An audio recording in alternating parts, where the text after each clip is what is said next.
Voltamos a apresentar Justiça na Tarde. Justiça na Tarde Debate. Agora em Brasília são 15 horas em ponto, agora na virada do relógio, 15 horas e 1 minuto. Você está no Justiça na Tarde e nós agora teremos o nosso momento do debate, que marca todas as tardes de você que está em 104,7 FM. Lembrando que você pode acompanhar ao vivo a transmissão do programa Justiça na Tarde também pelo canal da Rádio Justiça no YouTube. E lembrando que para Distrito Federal e entorno, você está em 104,7 FM. A popularidade dos seriados policiais já não é novidade, isso desde, inclusive, da época em que não sequer existia televisão, quando nós tínhamos seriados que eram exibidos nos cinemas, filmes policiais, até diversas explicações sociológicas para isso. Há quem diga que a própria literatura policial, ela tem uma base, e isso é pesquisado, com relação ao próprio medo das pessoas. Há um interesse em relação aos processos investigativos, isso aguça a curiosidade humana, mas também, particularmente hoje em dia, num mundo cada vez mais polarizado e com índices de violência crescentes, muitas pessoas acabam sendo atraídas como uma espécie de instinto para saber o que é que acontece em relação ao mundo do crime que pode atingir a pessoa a qualquer momento. Mas será que aquilo que é visto ao longo desses anos todos, muitas vezes com efeitos dramáticos muito interessantes, até curiosos, só que a realidade, será que ela é daquele jeito mesmo que a gente vê? Para falarmos a respeito disso e passarmos para o amigo ouvinte da Rádio Justiça qual é a realidade destes profissionais que trabalham com a elucidação dos casos por meio das chamadas perícias, nossos convidados de hoje. Eu vou começar já direto com a primeira pergunta, conversando primeiramente com a doutora Mariana Dias da Silva, advogada especialista em Direito Penal e Processo Penal. Antes de entrarmos na seara da dramaturgia, eu gostaria de perguntar a respeito da previsão legal. O que é que diz o direito penal? Porque não basta a pessoa, por exemplo, me formei, sei lá, em biologia. Assim, eu ofereço meus serviços e, de repente, eu posso emitir um parecer a respeito de aspectos técnicos da minha especialidade, em biologia, supostamente, em um determinado criminal. Não funciona assim, tudo é regrado.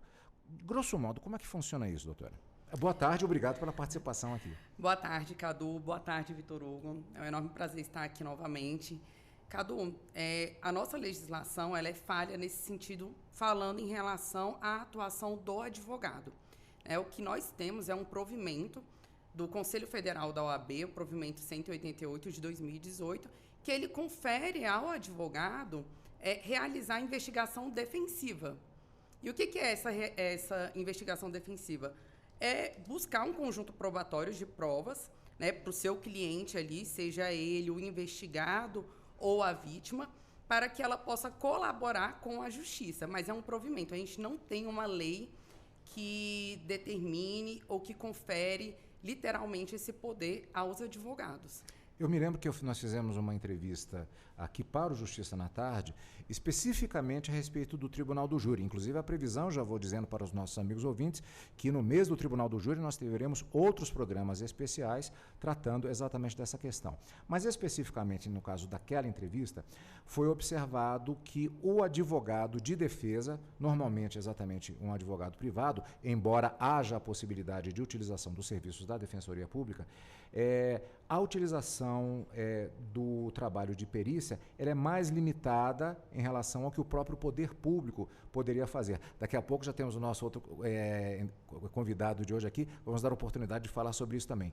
Do ponto de vista dos advogados na área criminal, foi percebido uma certa queixa nesse sentido sobre o arcabouço jurídico para atuação, até no sentido de se pedir perícias quando não da especialidade do advogado. É isso mesmo? Eu também sou especialista em Tribunal do Júri, Cadu, e a gente encontra uma certa dificuldade quando a gente entra no processo do cliente que já passou a fase inquisitorial. Porque quando aquele crime ele ainda está sendo investigado e o cliente procura o advogado e ele traz algumas informações para o advogado ele pode sim, ainda que na fase de investigatória, procurar a autoridade policial para requerer algumas diligências, o depoimento de algumas pessoas, realizar essas oitivas, câmeras, buscar imagens ou até mesmo vestígios. Porque o que ocorre? Muitas vezes o crime foi praticado em determinada data esse crime vai chegar ao conhecimento da autoridade policial, às vezes não imediato, e aí a perícia local, e o doutor Vitor Hugo vai poder falar sobre isso melhor, a perícia local às vezes não é realizada ali de pronto, às vezes demora alguns dias e aí a gente perde alguns vestígios, alguns elementos que ajudaria até na produção de provas a favor desse cliente. Daqui a pouco a gente vai voltar especificamente nesses aspectos. A gente está primeiro fazendo uma introdução geral ao nosso tema de hoje a respeito da perícia, que é um trabalho importantíssimo realizado para se desvendar as questões que acabam incidindo no processo. Principalmente, acaba-se falando a respeito das questões criminais, mas a perícia ela pode ser aplicada em diversas situações. Eu gostaria aqui, puxando um pouquinho para a questão técnica da formatação desse tipo de trabalho, lembrando que nós estamos aqui também com, portanto, o Dr. Vitor Hugo Costa Dias, que é perito criminal da Polícia Civil do Distrito Federal, especialista em ciências forenses e membro da Associação Internacional de Analistas de Padrões de Manchas de Sangue. Claro que a gente vai querer detalhes a respeito dessa questão específica, que parece que faz muito parte do imaginário coletivo das pessoas. E como eu disse, gostaríamos de saber sobre a diferença entre ficção e realidade.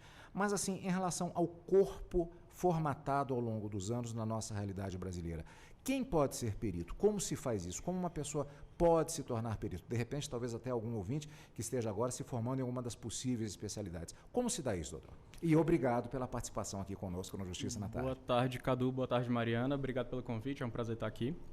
Então, para ser perito, isso varia bastante de estado para estado no Brasil. A formatação é um pouco diferente ainda, mas, em geral, concurso público é para cargo superior, né? Aqui no DF, especificamente, e em alguns outros estados, a maioria dos estados, eu diria, tem áreas específicas de formação. Aqui no DF são 9.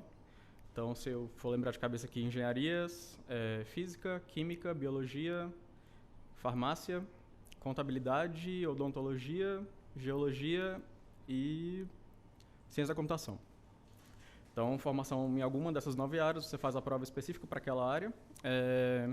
E aí um concurso público, normal que tem fases de prova de títulos e tudo mais, mas assim, é investido por concurso público. Né? O que se espera nesse momento é justamente que haja uma formação básica em cada uma dessas especialidades. Em cada uma dessas especialidades. Depois disso, ele vai passar por um processo de formação. Como se dá isso? Já focados especificamente na perícia técnica propriamente. Isso. Seria isso? A última fase do concurso público é o curso de formação propriamente dito. Né? Então você fica na academia de polícia, onde hoje se chama Escola Superior de Polícia Civil, né? Onde você tem as aulas básicas de todas as áreas de formação da perícia em geral. Assim, nesse primeiro momento, isso não é tão aprofundado na área em que você vai, de fato, exercer seu trabalho, mas é um curso de formação que você tem uma visão ampla da perícia como um todo, né? E aí você aprende os fundamentos básicos do seu trabalho. Depois disso, a gente tem a parte do treinamento, que é, na realidade, a parte mais robusta, que é a parte já no trabalho em si, né? Assim que a gente é lotado em alguma sessão do Instituto de Criminalística, que é onde os peritos criminais são lotados, você passa por um treinamento mais pesado, que é voltado para a sua área de atuação específica ali, final. No meu caso, eu sou lotado na seção de crimes contra a pessoa, que é a seção do Instituto de Criminalística que faz as perícias de homicídios, todos os crimes que... Não é exatamente o capítulo de crimes contra a vida do Código Do Código Penal, do Código caso, Penal. Né? Mas são todos os crimes que envolvem algum tipo de agressão à pessoa, alguma violência, fica com a gente. Então a gente faz, por exemplo, os crimes sexuais, que não são crimes contra a vida, mas pela natureza dos vestígios, que a gente seguia muito pela natureza dos vestígios. Isso acaba ficando com a minha seção especificamente, né? Então o treinamento se dá ali no dia a dia, junto de peritos mais experientes. Você vai passar por um treinamento na prática. E essa é a parte que você realmente aprende a fazer o trabalho. Doutora Mariana, eu vou ficar um pouquinho mais com o Dr. Vitor Hugo Costa Dias, exatamente por causa dessa abordagem técnica. Daqui a pouquinho a gente vai voltar justamente para essa dinâmica já envolvendo a defesa, a acusação. E o que eu gostaria de perguntar, inclusive, nesse sentido, porque o Dr. Vitor Hugo Costa Dias, ele é membro da Associação Internacional de Analistas de Padrões de Manchas de Sangue. Aí vem a minha pergunta no sentido de, há uma diferença entre como era antigamente e hoje em dia em termos de informação técnica? O que eu quero dizer? Há alguns anos, possivelmente, se demorava a chegar ao Brasil e a outros países técnicas que fossem desenvolvidas, que fossem já estudadas e usadas no dia a dia em países mais desenvolvidos, talvez Estados Unidos, talvez na Europa. Hoje em dia já há uma equivalência por conta do impacto da tecnologia e dos meios de comunicação em relação a essas técnicas? Assim, isso tem melhorado, né, com o passar do tempo, mas ainda a gente fica um pouco atrás ainda, queira ou não, mas a mudança tem sido muito brusca, assim, e, nos últimos 5 anos, especificamente falando dessa área de análise de padrões de mancha de sangue, é uma área relativamente nova no mundo inteiro, assim, formalizada, né, porque ela começa na década de 50, mais ou menos, a ser feita de forma padronizada, tentando buscar rigor científico para poder aplicar métodos de forma válida, né? E desde então isso existia fora do Brasil já com uma robustez assim válida. Agora no Brasil o primeiro curso de formal oferecido nessa área, e que é o curso que te faz, é o primeiro requisito para você poder entrar nessa associação, né? Ele foi oferecido, acho que, se eu não me engano, em 2019. Eu cheguei a fazer o curso, mas quando eu fiz na Alemanha. Ainda no Brasil, isso realmente estava começando, mas hoje em dia já existe um curso aqui que é oferecido por um período específico aqui no Brasil. E aí, desde isso, essa área começou a crescer bastante, assim. Então, acaba que a gente promove também eventos científicos para tentar fazer com que isso cresça, né? A gente tem 2 congressos grandes de criminalística que acontecem cada um em um ano, né? Eles são de 2 em 2 anos, mas cada um em um ano. E nesses congressos a gente tem uma oportunidade muito grande de poder fazer essa troca e trazer especialistas de outros países também para poder difundir aqui o conhecimento de ponta que está sendo desenvolvido em outros lugares. Mas, assim, eu falei que a gente fica um pouco atrás, mas também não é um atrás assim que seja relevante, que a gente esteja, de fato, perdendo, sei lá, que os nossos processos aqui estejam sendo julgados de forma aquém do que deveria por causa disso, né? Não é isso.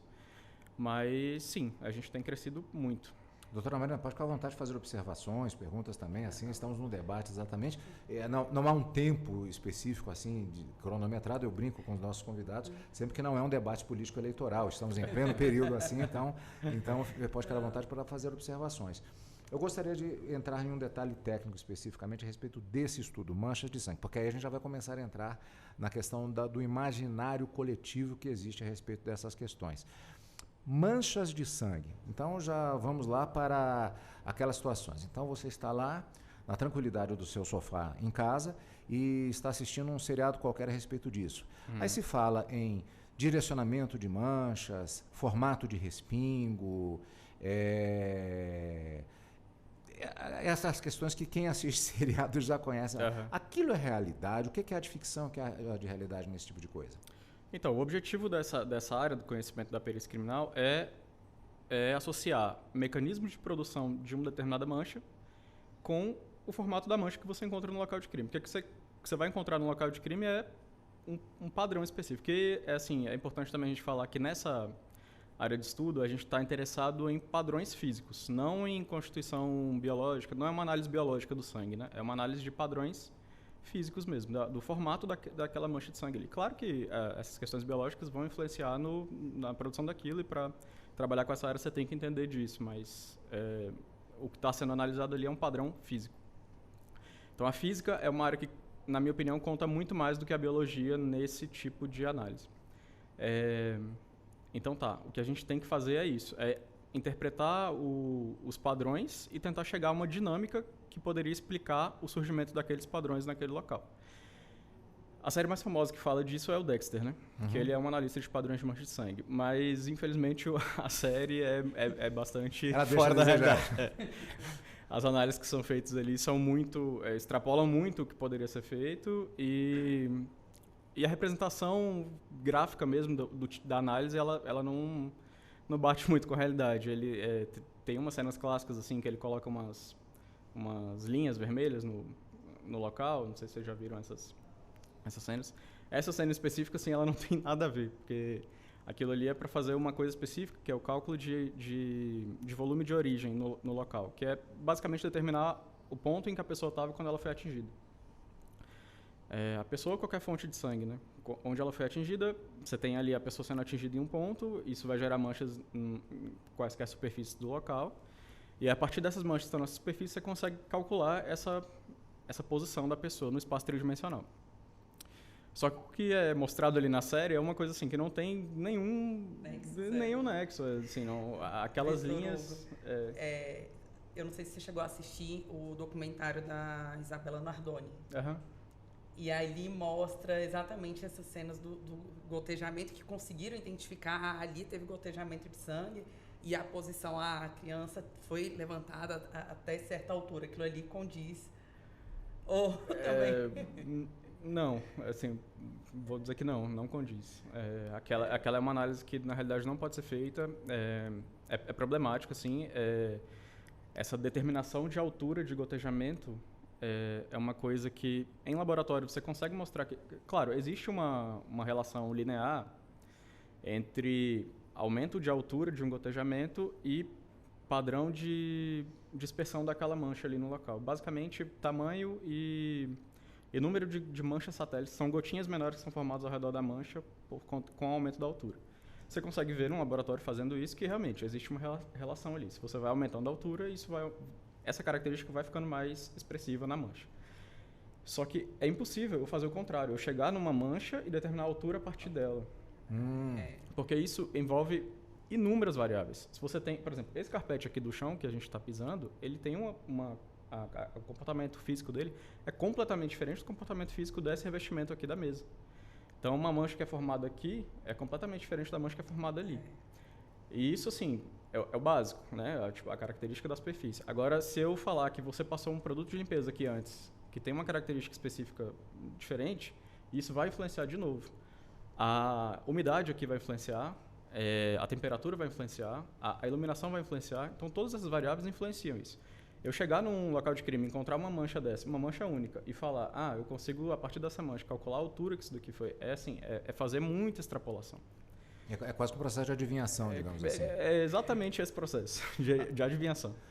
Na verdade, a questão da própria ciência, ela entrou em um debate muito forte a partir da própria questão da pandemia, em que, por questão até de sobrevivência, a sociedade humana, o mundo todo acabou entrando nessa discussão e todos acompanharam, todos estavam aqui, esse é um fenômeno bastante recente ainda, e houve uma pressão nesse sentido com relação à ciência de uma maneira geral, inclusive para se afirmar o que é boa ou má ciência. Eu me lembro, inclusive, ainda na época de faculdade, falando a respeito da questão do controle dos elementos que você tem em relação a um experimento. E era citado uma situação, que eu não tenho conhecimento, posso citar nenhuma fonte, falando a respeito da forma de fabricação de ratos na Idade Média. Não sei se já ouviram alguma coisa a respeito disso. O que me foi colocado em sala de aula era o seguinte, havia uma fórmula em que você havia um tal de princípio vital contido, por exemplo, no suor humano. Então, numa experiência, volto a dizer, eu não tenho a fonte, não tenho como dizer isso aqui agora, mas que segundo essa informação, essa dinâmica, a fórmula era, você colocava uma camisa com suor humano dentro de um barraco fechado, uma sala fechada, e cereais espalhados ali. Deixava-se fechado, quando se voltava, então você teria a possibilidade de encontrar a camisa seca, o cereal tinha desaparecido e você tinha ratos no local. Então você tinha criado ratos. Acho que isso não é nem Idade Média, acho que até antes. Ou seja, qual a questão que foi colocada a partir desse exemplo, real ou imaginário? Não tenho certeza. A questão do controle dos elementos que incidem no ambiente. E que isso, ao longo do tempo, tem se desenvolvido e até do acesso à informação sobre todos esses elementos. Qual o erro, no caso, que teria havido no exemplo que foi citado? A vedação da sala, evidentemente não era correta, os ratos entravam, comiam cereal, estavam lá e a camisa secou. Então, você fazendo uma soma de 2 mais 2 e tendo como resultado uma zebra cor-de-rosa. Então, no processo de perícia, aquela questão que é colocada na ficção, e inclusive nos documentários, foi bom a doutora ter acrescentado isso, que também é uma outra questão da mídia, às vezes você diz assim, mas como assim o perito não determinou a altura, não determinou assim? Porque há muitos elementos em volta sobre os quais, numa cena de crime, muitas vezes não se terá controle. Seria mais ou menos isso? Sim, com certeza. E a gente estava conversando um pouco antes aqui, você mencionou o efeito CSI, né? Que com o surgimento dessas séries. Isso é um termo que foi cunhado depois desse tipo de série, que chama mesmo efeito CSI, que isso tem influência nos processos, nos julgamentos, porque a expectativa que colocam em cima dos peritos é muito grande depois desses documentários, dessas séries, porque espera-se que o perito tire, faça mágica, de fato. Passe além dos limites da ciência, né? Porque eu digo, o perito, o trabalho dele é limitado pelo limite da ciência. Não tem mais o que se discutir. É a ciência que limita. Então, não tem como tirar conclusões que extrapolem esse limite. Não tem um elemento presente ali para se somar àquele cenário que está sendo traçado. Exato. Então, muitas vezes, o perito realmente não tem como concluir. Não tem como dar uma conclusão... Ou não tem como concluir mesmo, ou não tem como dar uma conclusão com a força que se espera que essa conclusão tenha, né? Exatidão, né? Essa exatidão. É quando a gente recebe o laudo, e aí a gente usa muito no tribunal do júri o laudo, né? Quando ele está a favor da defesa. Aham. E aí, às vezes, vem um laudo. Eu fiz um júri recente, tem umas 2 semanas, que foi um caso de feminicídio por fogo, né? O cliente supostamente teria colocado fogo na residência. E aí o laudo veio assim, inconclusível, porque não teria como concluir se teria sido intencional ou acidental. E aí é onde a defesa entra.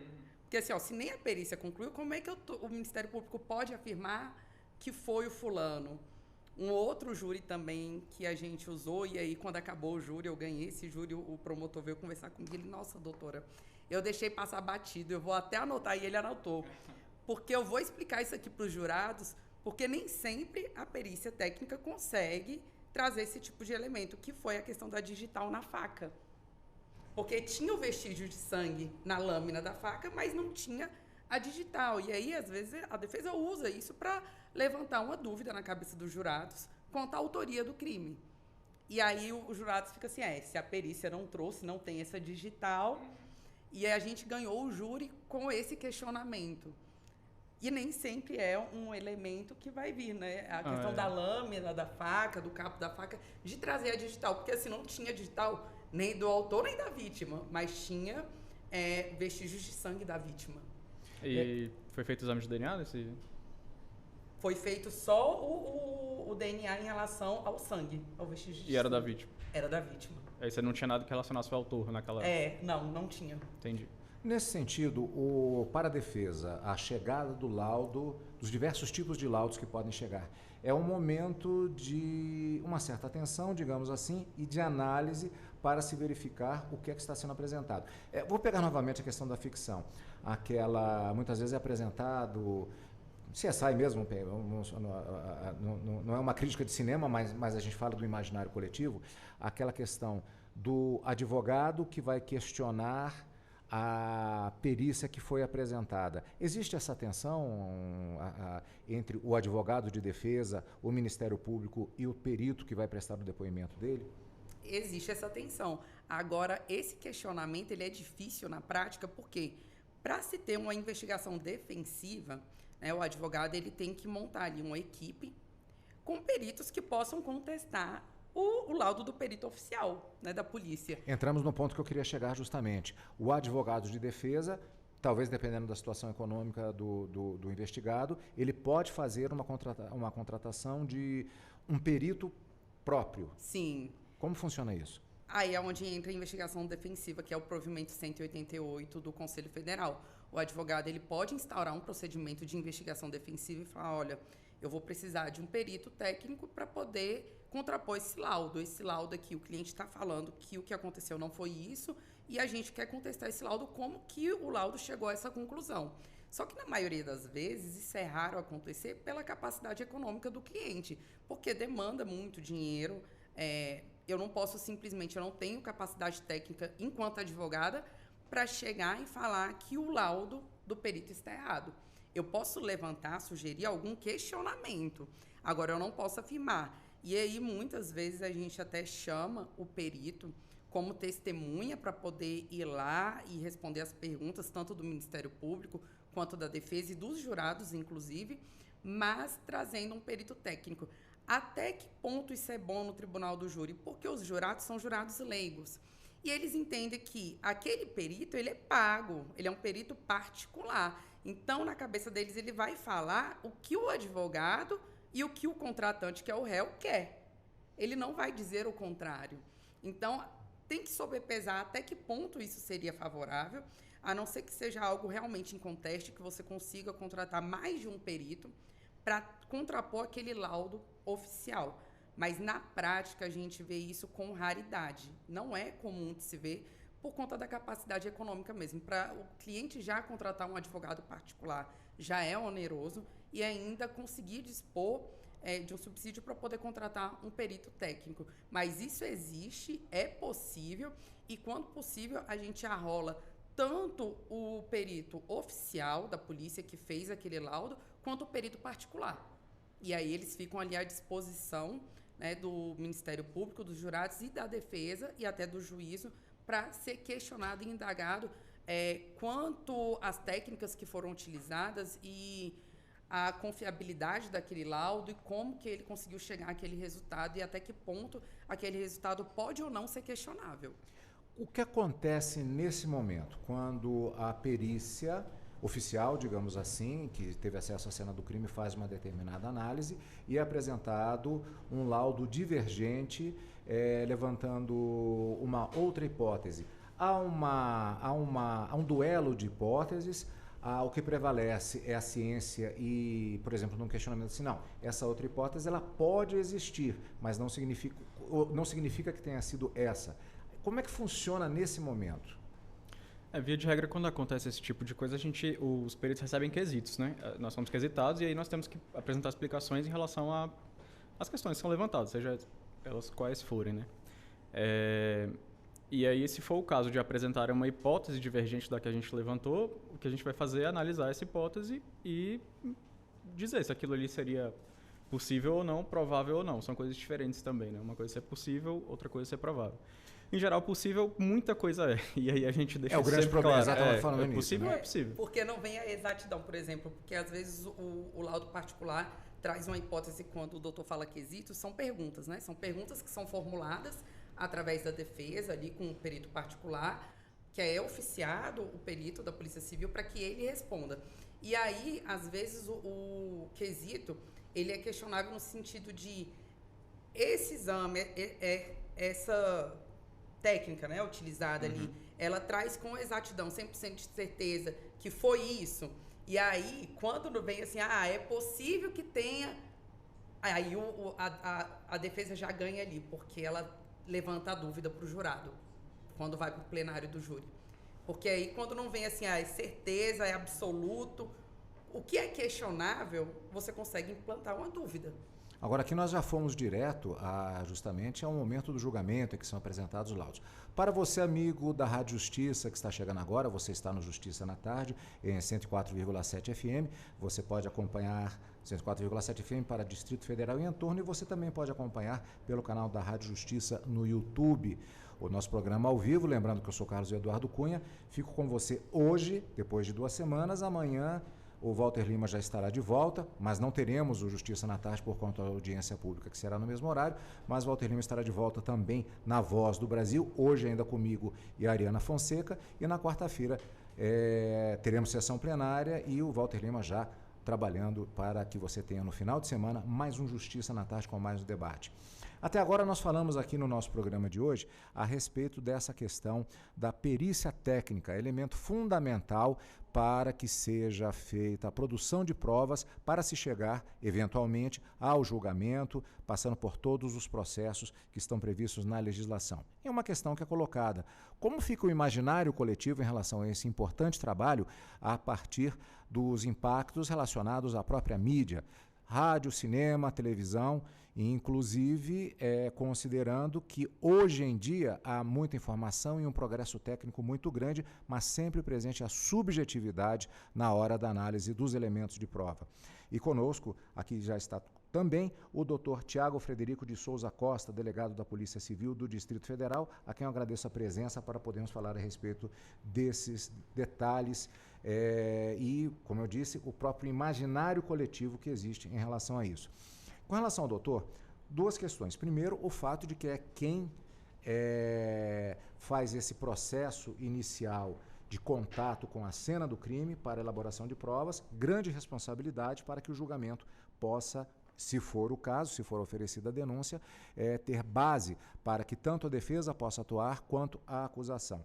Mas, além disso, um ponto que eu havia colocado já no início da nossa entrevista, eu citei um colega que não vejo há muito tempo e que na época se tornara policial civil e já estava prestes a fazer concurso para delegado ou procurador do Ministério Público. Depois eu perdi contato, eu não sei onde ele foi parar.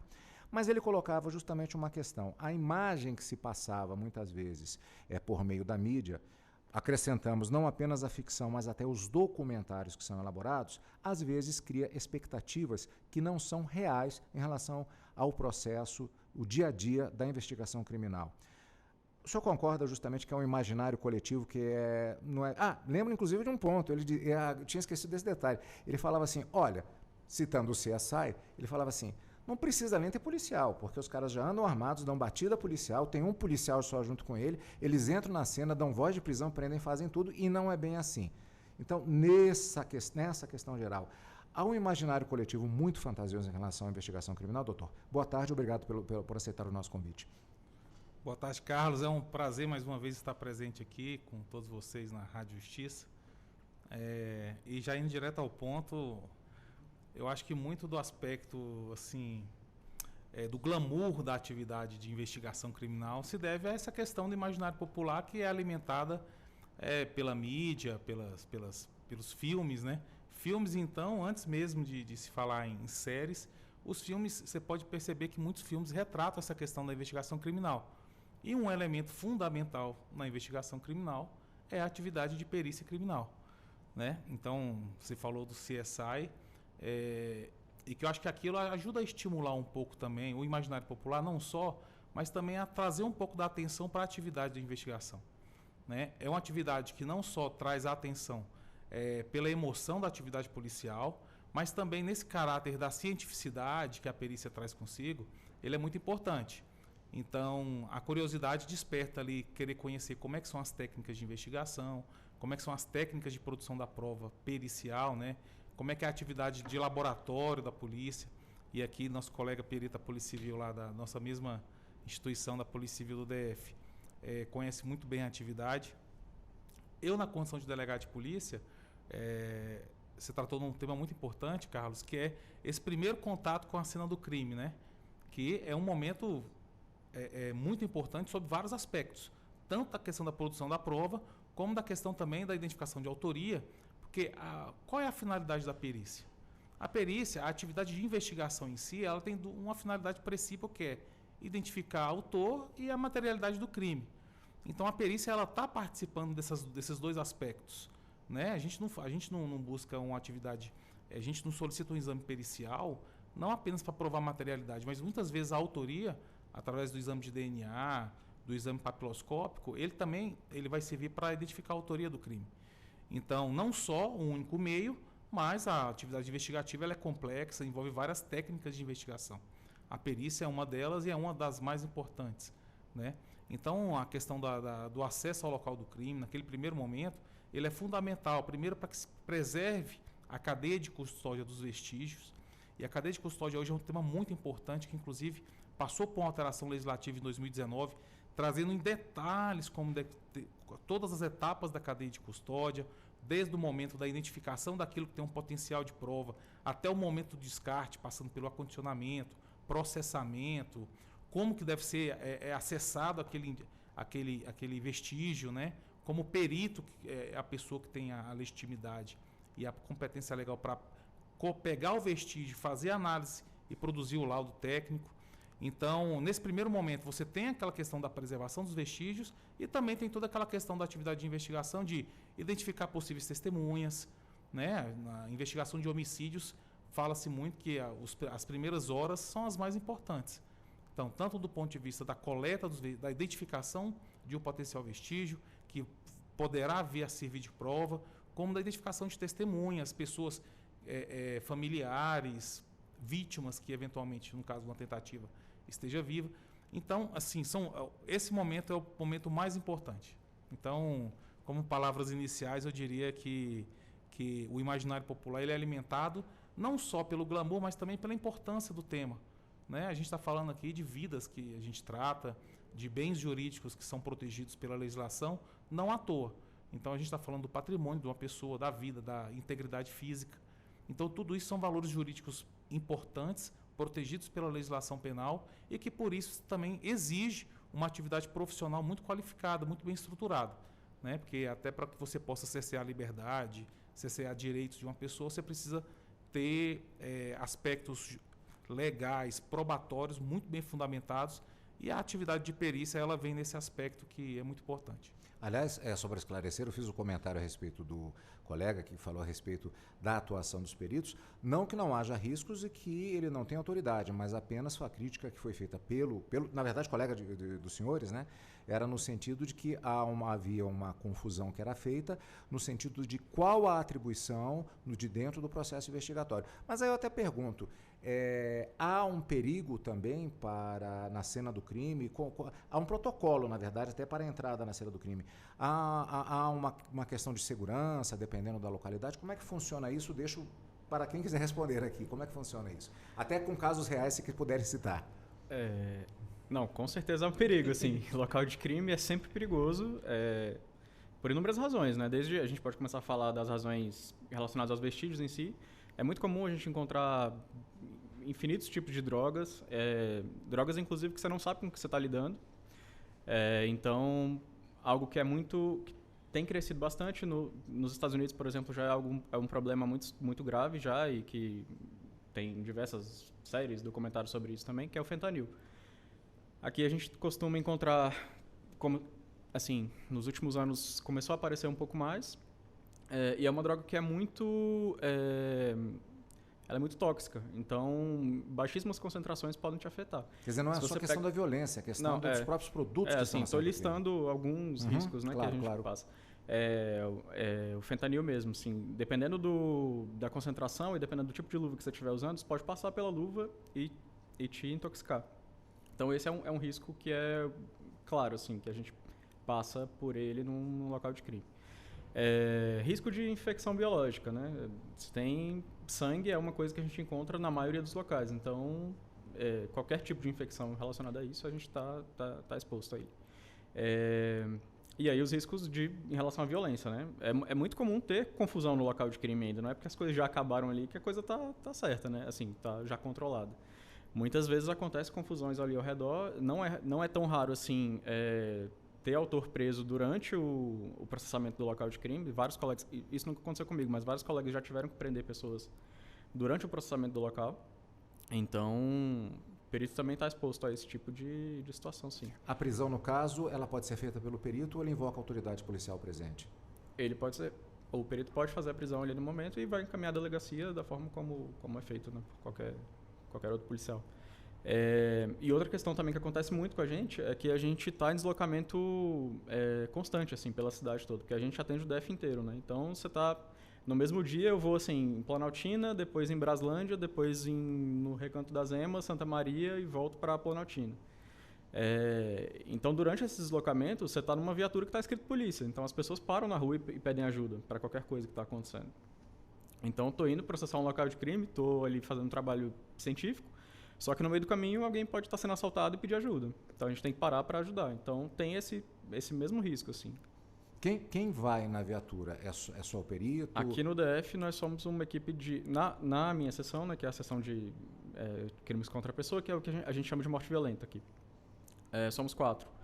Um agente de polícia, quem dirige a viatura, 2 peritos criminais e um papiloscopista. Então, mandamos sempre em 4 na viatura. Advogados têm acesso à cena do crime, caso haja uma notificação imediata? Como funciona essa atuação? O advogado, quando ele recebe a informação, pode ser que algum cliente, né, fale, doutora, acabou de acontecer aqui, aí tem alguns colegas que vão até o local. E é onde eu falo da investigação defensiva. É um momento muito delicado, porque aí, uma cena do crime, falando de um crime de homicídio, por exemplo, que a gente sabe que tem que preservar o local, que tem que ser feito o laudo local, e que qualquer pessoa que pode mexer ali, vai alterar ou trazer vestígios para a cena do crime, eu não recomendo e eu não faço.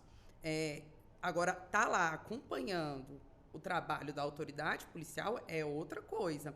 Até porque o advogado ele pode responder por isso, responder uma coação no curso do processo, por estar ali num momento de um crime que acabou de acontecer, às vezes pegar um objeto que o cliente te entregou ou falou que é essencial e você retirar ali daquele local. Então, assim, tem que ter muito cuidado. Eu não recomendo. A gente tem o provimento da investigação defensiva, mas falta uma legislação ainda que dê poderes maiores e legais para que o advogado possa atuar. Aí, o que eu recomendo é a investigação defensiva paralela com a polícia, mas não ali no local do crime, no momento do crime. Se você puder ir para acompanhar o trabalho é uma coisa, agora você chegar lá para mexer no local de forma alguma. Como é que funciona a relação da polícia com o advogado de defesa, eventualmente, em relação a acesso aos elementos da investigação? Há uma restrição, um protocolo? A legislação fala algo sobre isso? Perfeito, Carlos. Só voltando um pouquinho na questão Claro. do local do crime, dos riscos envolvidos, dois aspectos importantes. Um com relação aos riscos e um com relação à questão da acessibilidade. Quem pode acessar? Começando pela acessibilidade ao local do crime. A legislação, o Código de Processo Penal estabelece, né, que a autoridade policial e seus agentes eles têm que preservar. E aí, esse dever de preservar o local do crime, ou de preservar os vestígios, ou o instrumento do crime, é um dever que se impõe a todo agente público da segurança. Se o policial militar chegar no local de homicídio, ele tem um dever também de fazer de preservar inicialmente o local até a chegada do delegado de polícia e dos peritos criminais. Aquele local só vai ser liberado após os peritos terminarem o seu trabalho. Eles vão terminar e vão falar assim, o local já pode ser liberado e pode ter acesso. Então, enquanto houver interesse da perícia, aquele local vai ter que ser preservado. Né? E com relação a questões dos riscos envolvendo o local de crime, isso é interessante que, assim, hoje eu não estou na atividade finalística propriamente dita assim, na investigação, mas enquanto eu estive muito tempo, trabalhei em Ceilândia muitos anos, e em vários locais de crime que eu estive presente, principalmente homicídios, né, gera clamor social. E esse clamor social traz riscos para todos os policiais, os peritos, ou qualquer outro agente público que está envolvido naquela situação. Então, familiares, quando se deparam no local com um familiar, com um parente que foi assassinado, por exemplo, é muito comum eles correrem para abraçar o corpo. Eu já tive que separar mãe de corpo de filho, entendeu? De outros parentes. Então, assim, e isso contamina, no sentido técnico da questão, contamina o ambiente, porque você traz, como a doutora colocou muito bem, você traz outros vestígios para dentro de uma cena de um crime que pode prejudicar. E aí o perito, no seu trabalho, ele vai ter a função de dizer, no seu laudo, de que maneira, se o ambiente foi preservado adequadamente, se não foi, se a interferência que houve no local do crime pode comprometer a validade ou a qualidade da prova. Então, tudo isso vai ser analisado pelo perito no seu laudo.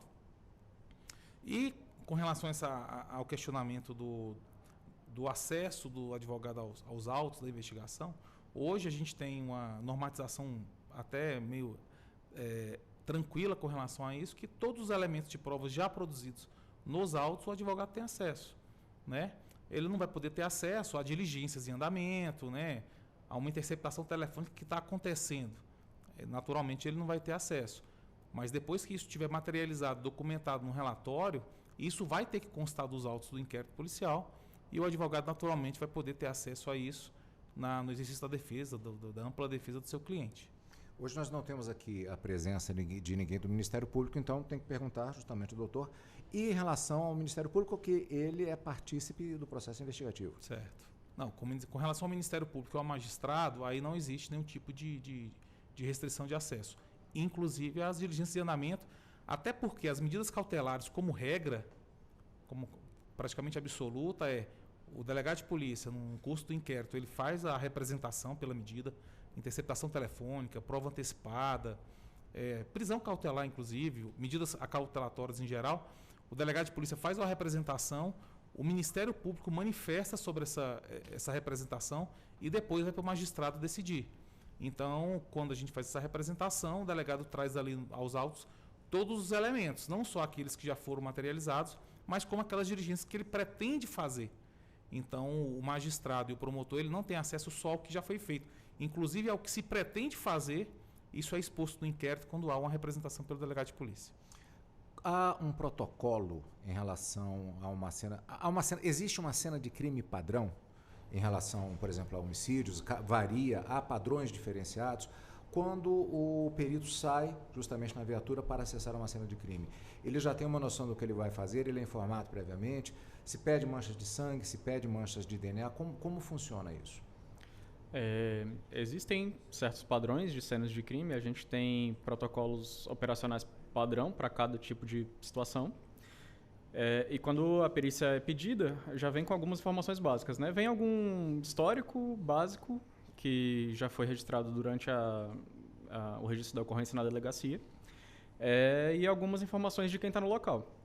Então, normalmente, o pessoal que fica lá na central, a gente tem uma central de rádio que fica operando esses pedidos, e eles repassam isso para a gente. Então, eles já coletam essas informações todas de quem está no local, quem já tem noção do que vai precisar lá.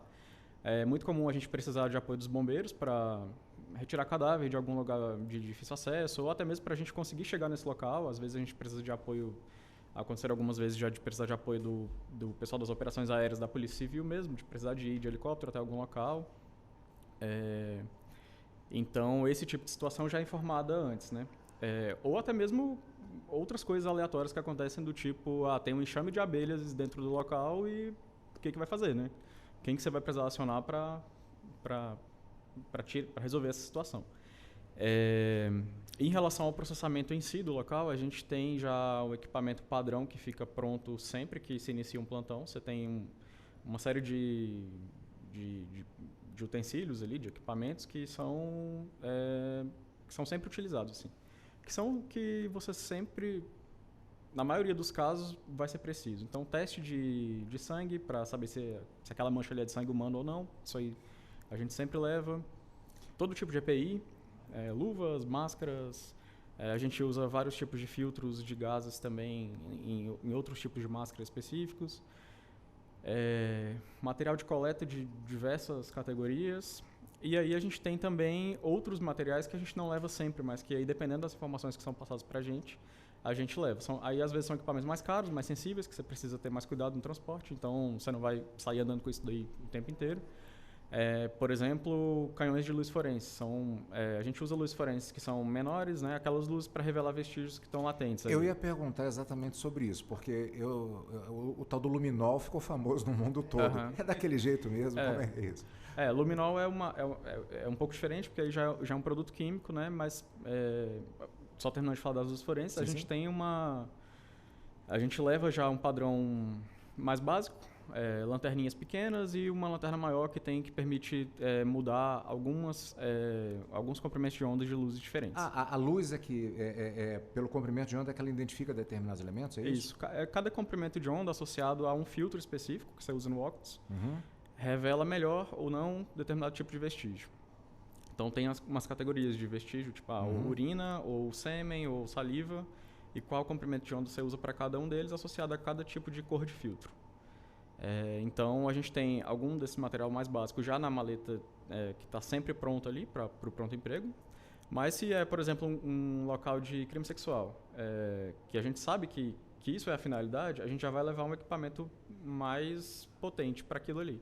Então, a gente vai levar um equipamento que é um canhão mesmo, ele é grande, precisa ser ligado na energia, não tem como você usar bateria com ele. Então, a gente usa essas coisas em casos mais específicos quando já tem essa informação já disponível, né? O caso do luminol, por exemplo, também é um caso específico que essa informação precisa ser trazida para a gente antes. Não é uma coisa que você tem como você levar sempre, assim, para cada local que você vai. Eu estou defasado dos meus feriados, pelo visto, né? Porque você precisa preparar, né, o reagente. Então, e também não é sempre. Por exemplo, você vai num local de homicídio que tem lá um cadáver, não tem por que você pesquisar sangue oculto. O sangue está ali, está à vista, né? O cadáver está ali. Agora, quando é um homicídio que aconteceu há 2 meses e suspeitas de que tenha sido naquela casa ali, vão pedir o exame de sangue oculto para aquele local, para a gente ver se a gente encontra sangue ali. Aí já é uma outra situação completamente diferente. E aí o luminol você precisa preparar ele, é um reagente químico, então você precisa montar isso, leva para o local, inclusive o indicado é que essa montagem seja feita no local. Então, assim, eu vou levar tudo separado para o local, então isso já dá um certo trabalho, eu tenho que separar cada um desses reagentes. levar e fazer a montagem no local de crime. E ali eu faço a aplicação. E o luminol é realmente eu falo assim que eu sou muito apaixonado, né, pela perícia criminal, e quando eu faço o luminol que eu encontro o sangue mesmo e brilha, parece mágico, assim. O olho brilha toda vez, não tem como...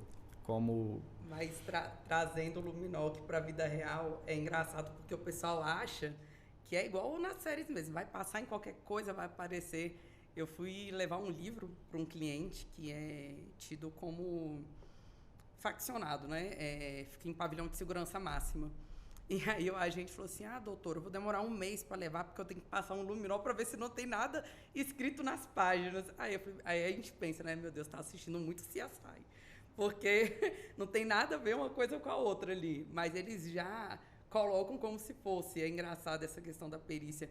E quando o doutor Vitor Hugo fala da perícia, assim, 2 meses, que nem você falou do sangue oculto, consegue identificar e as pessoas acham que não.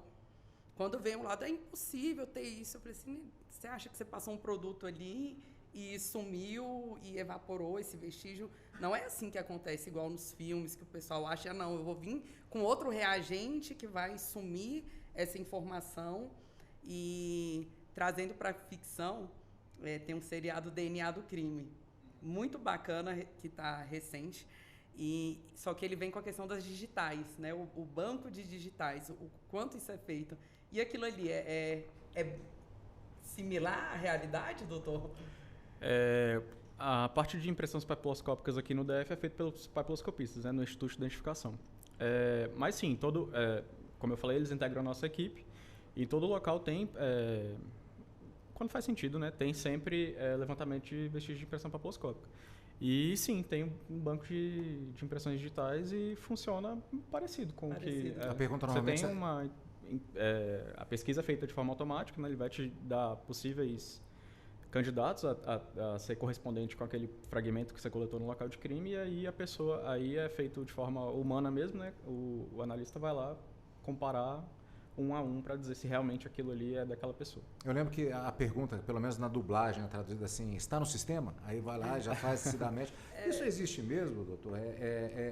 Ou melhor, isso aparece em seriado americano. Não sei se é possível perguntar se existe lá, mas talvez seja possível perguntar se existe aqui, e até em termos de cooperação internacional. Existe um cadastro?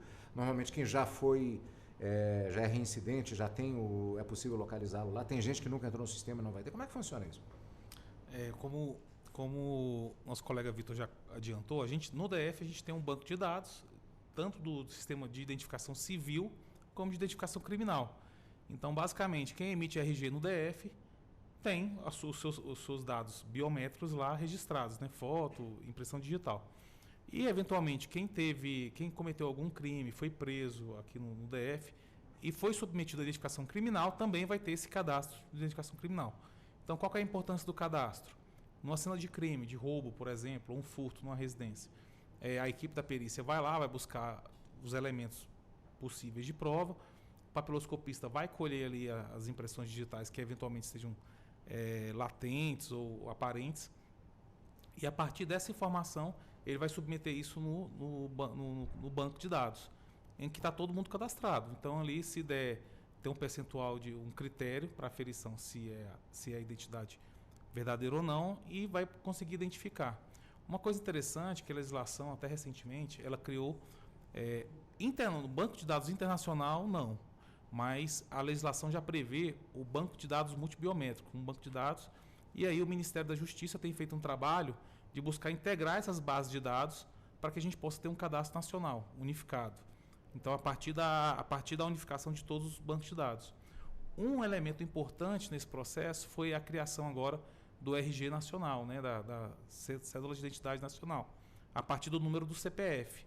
Então, embora a Polícia Civil do DF continue emitindo o RG, a partir de agora, a emissão daquele RG é um RG único, com numeração única a partir do CPF, e isso também está formando um banco de dados, que a partir de agora vai ser um banco de dados integrado.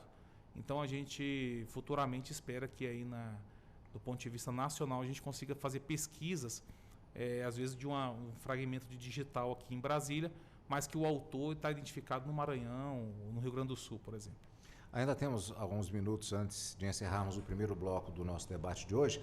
Aí eu vou fazer um pequeno drama aqui, doutor. Imaginando aquela cena. Eu lembro que tinha um policial de ficção há muitos anos. Acho que o único nascido aqui era eu. Era o Columbo, que era um detetive diferente, não havia cenas de violência, ele era essencialmente cerebral e tal. Eu estou imaginando uma cena desse tipo. Não que tivesse, tem muitos anos isso, mas aí no final das contas se faz a reprodução do o inocente que está preso e o verdadeiro criminoso vai lá com uma fita durex e coloca a digital na arma do crime. Isso existe? É possível isso? O que, aliás, acho que faz... Eu não sei se na defesa já não teve alguém que já alegou isso para a doutora, justamente tentar assim, não fui eu não peguei nessa arma. Break. Então, na literatura científica tem relatos sobre a possibilidade de fazer isso, de transferir impressões papiloscópicas, só que, na realidade, num crime real, nunca ouvi falar sobre isso. Então, não sei se existe, assim, porque se você pensar que para isso ser feito, isso tem que ser feito de uma forma muito precisa, como você falou, ele vai lá, pega uma fitinha, vai lá, passa de forma muito precisa, né, transfere aquilo. O que você encontra no local de crime não vai ser algo preciso e bonito dessa forma. Se você encontrar algo muito preciso, muito bonito, já vai estar estranho. Então, assim, algo que é plantado nesse sentido, e aí falando especificamente de uma coisa que tem um padrão físico, né? Porque se for, por exemplo, uma amostra de DNA, já é outra história. Aí realmente, aí tem como você fazer, né? Mas com a impressão papiloscópica já fica mais difícil.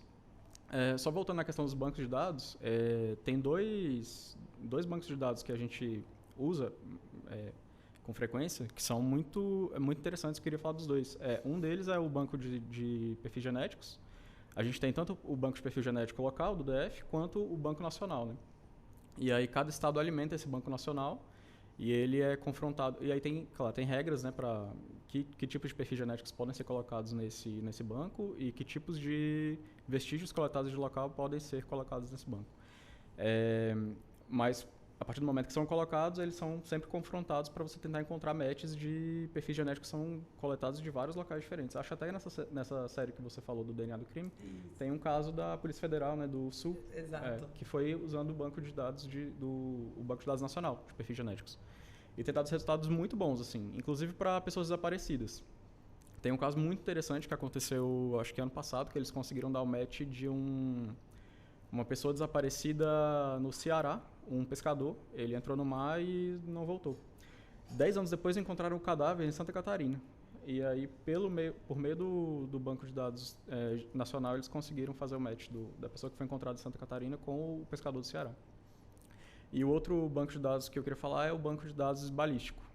A gente tem também as duas coisas. Tem o banco aqui do Distrito Federal, que é pioneiro. A gente começou a fazer isso antes acho que foi o primeiro do Brasil, se eu não me engano. E posteriormente começaram a fazer o Banco Nacional, né, que é da mesma forma. Os estados alimentam esse banco. E aí, o que ele faz? Né, ele consegue vincular um projétil utilizado num local de crime com um projétil utilizado em outro local de crime. Toda vez que você coleta um projétil ou qualquer tipo de elemento balístico num local, você vai escanear ele, é um scanner 3D, ele escaneia aquilo, coloca nesse banco essas informações das ranhuras que estão ali naquele elemento. E aí toda vez que um novo é acrescentado, ele vai comparar um com o outro. Aquela caixa d'água que dá o tiro nela existe? Dentro do laboratório? Sim, existe. Existe a caixa d'água, existe caixa de areia com estopa, dependendo do tipo de exame que você vai fazer, né? Agora é engraçado, só te cortando aqui, em relação a esse banco de dados dos projéteis, a gente quase não vê, eu como advogada falo, e eu atuo muito em processo de homicídio, o Ministério Público requerer, eu só tenho um caso até hoje, que foi até uma promotora que pediu para verificar em todos os bancos de dados em relação a um cliente meu específico se casava as informações, e eu nunca tinha visto isso. Aí foi onde eu vi que tinha um banco nacional mesmo, porque a gente achava que era só a nível aqui do Distrito Federal, mas eu nunca tinha visto isso na prática. O nacional, realmente, acho que vai precisar ter alguma requisição desse tipo, né? Agora, o nosso aqui, o distrital, a gente faz de pronto, assim. Sempre que existe esse match, é feito um laudo, que inclusive chama-se laudo de inteligência pericial. que dá essa informação, né? Porque ele traz informação vinculando ocorrências diferentes, não aquela ocorrência que o perito, de fato, trabalhou, né?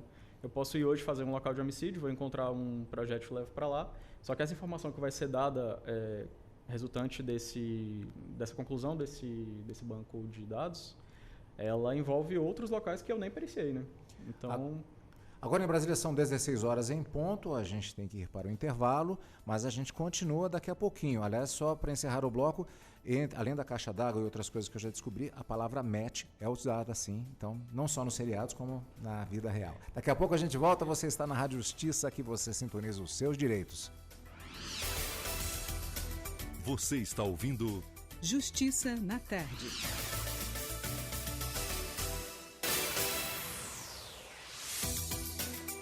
Voltamos a apresentar Justiça na Tarde. Justiça na Tarde Debate. Hoje estamos falando a respeito da realidade da perícia técnica que acontece nos processos de investigação, não só criminais, o que foi o objeto principal da primeira parte do nosso debate de hoje. Estamos aqui com a presença dos nossos convidados, doutora Mariana Dias da Silva, advogada especialista em Direito Penal e Processo Penal, o Dr. Vitor Hugo Costa Dias, perito criminal da Polícia Civil do Distrito Federal, especialista em ciências forenses e membro da Associação Internacional de Analistas de Padrões de Manchas de Sangue, e o Dr. Tiago Frederico de Souza Costa, delegado da Polícia Civil do Distrito Federal, falando a respeito de diversos aspectos relacionados exatamente a esse universo. Eu tenho tocado bastante, inclusive em outras entrevistas que já realizamos aqui na Rádio Justiça, a respeito do imaginário coletivo que existe em relação a diversos aspectos da vida relacionada aqui sobre investigação criminal. E recentemente nós tivemos uma entrevista aqui na Rádio Justiça em que falávamos, nós tínhamos um entrevistado médico falando, agora me falha a memória até qual era o tema específico, mas que eu fiz exatamente a abordagem a respeito dos também famosos seriados médicos e do imaginário. Ele fez uma observação bastante interessante. Ele disse que a imagem que é passada sobre os dramas dos médicos no dia a dia, ali muitos desses seriados são bem feitos, os roteiros são bastante reais. Do ponto de vista da medicina, ele disse simplesmente esquece. Não é nada disso, aquilo lá é a liberdade poética que existe muitas vezes nesse sentido. Pegando esse gancho, inclusive, a respeito da realidade, eu tenho certeza, na verdade, que algum parente já perguntou para qualquer um dos senhores a respeito dessa realidade do dia a dia, particularmente na investigação, no dia a dia da investigação criminal, a respeito do lidar com ambientes e pessoas violentas. Eu já ouvi até uma expressão outro dia, era até de gosto relativo, o primeiro cadáver a gente nunca esquece. Então, nesse sentido, eu pergunto, aliás, o doutor Vitor falou agora há pouco a respeito de um aspecto interessante, sobre ficar animado quando percebe determinados padrões e se descobre. Conversando com várias pessoas da área, dizem exatamente isso. O grande retorno, além de você fazer a aplicação da justiça, é você montar o quebra-cabeças, principalmente com questões que existe necessidade de uma perícia, de uma habilidade específica. Aí eu pergunto, é por aí mesmo? Vou começar com o Dr. Vitor Hugo Costa Dias. É mais ou menos isso? E segundo, como foi o processo de lidar com essas cenas ao longo do tempo? Em relação a montar o quebra-cabeça, sim, é assim mesmo. É sempre... quando a gente vai processar um local de crime, vamos colocar um local de crime que é o mais comum que a gente faz assim, na maior parte do tempo, em relação ao homicídio, né? Um homicídio com arma de fogo em via pública. O processamento daquele local ali dura, em média, 2 horas. Assim, é um tempo padrão para um local que não tem tantos vestígios, tem ali alguns projéteis, um cadáver num local que não tem muita informação no local em si, né? Uma via pública. Agora, para fazer esse laudo, você vai passar aí vários dias. Então, o trabalho do perito, na realidade, ele é muito maior depois do local de crime do que no local de crime. O local de crime é só a coleta do ferramental do trabalho dele. Mas o trabalho em si é ele, muitas vezes, sozinho, sentado na frente de um computador, se debruçando em cima daqueles vestígios para tentar entender o que de fato aconteceu ali. Então, essa parte é a parte de montar o quebra-cabeça. Essa parte ela é mais solitária, esse trabalho. E é um trabalho mentalmente exaustivo, assim. Você tem que realmente espremer tudo de informação que você consegue extrair dali. O perito, quando vai no local, ele coleta todos os vestígios, né? Esses vestígios são enviados para laboratórios diferentes, ele envia para outros colegas peritos que vão fazer análise de cada vestígio daquele ali separadamente. Essas informações retornam para ele e ele junta, o perito que foi ao local de crime, né? Ele junta todas as informações relativas aos vestígios para poder montar esse grande quebra-cabeça final. Então, ele também trabalha com as informações que são trazidas por outros peritos em áreas específicas. E aí eu acho que essa parte de fazer essa análise final, de montar esse quebra-cabeça, ela é muito interessante. É a parte, na realidade, mais interessante do trabalho, assim, que eu acho, né? É conseguir, de fato, dar as respostas. É preciso voltar à cena de vez em quando? É preciso. Muitas vezes a gente faz exames complementares, e aí por inúmeras razões, né? Algumas vezes por conta de informações novas que chegam da investigação. Quando o perito vai ao local, não se tinha algum tipo de informação que poderia ser relevante para o exame ali, por exemplo, uma informação relacionada ao que o autor fez depois do crime. O autor saiu, ele andou por essa rua e, na realidade, ele jogou o instrumento do crime num terreno baldio que estava em 2 ruas dali de onde o local foi examinado inicialmente, né? Isso, claramente, não faria parte do exame inicial daquele local. Só que assim que essa informação chega, a gente volta ao local para tentar encontrar esse tipo esse vestígio novo, né, que foi trazido.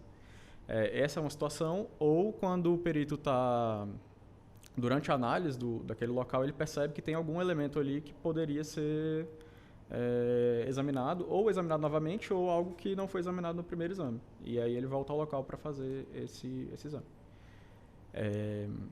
Em relação a se acostumar, né, com as cenas de crime.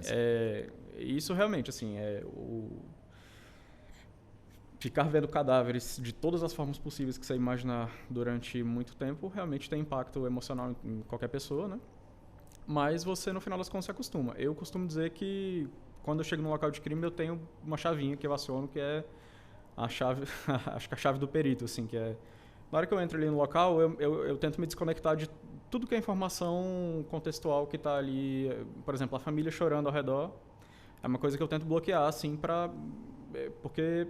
Se focar no seu tanto para você focar e conseguir fazer o seu trabalho com dedicação e clareza mental mesmo, também para se proteger emocionalmente, porque você não pode ficar absorvendo aquilo ali o tempo inteiro, porque realmente é algo que mexe com a pessoa.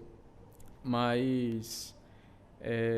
e aí eu acho que eu consigo ter essa chave assim de liga e desliga para tratar tudo que eu estou vendo ali como vestígio. Então eu tento não me conectar emocionalmente com a história daquela pessoa que está ali morta, quem ela era.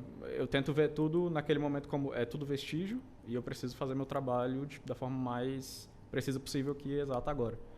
Então tem essa ferramenta assim mental que eu uso para conseguir fazer o trabalho de forma interessante clara. Essa questão que ele coloca agora sobre investigar o vestígio, mas para a atividade policial, aí já tem uma questão. Às vezes, quem é quem no meio da situação, inclusive os parentes, isso já pode fazer uma diferença. Existe a chave do delegado, já vai a pergunta, né, na cena do crime, mas ao mesmo tempo existe a necessidade dessa observação em relação a tudo, inclusive as pessoas envolvidas. Perfeito, Carlos. Muito boa a sua abordagem, porque assim, como eu falei inicialmente, a atividade de investigação ela é complexa. Então a gente tem vários elementos e vários atores atuando ali, né? Tem um perito, tem um delegado, tem um agente de polícia, tem um escrivão, um papiloscopista.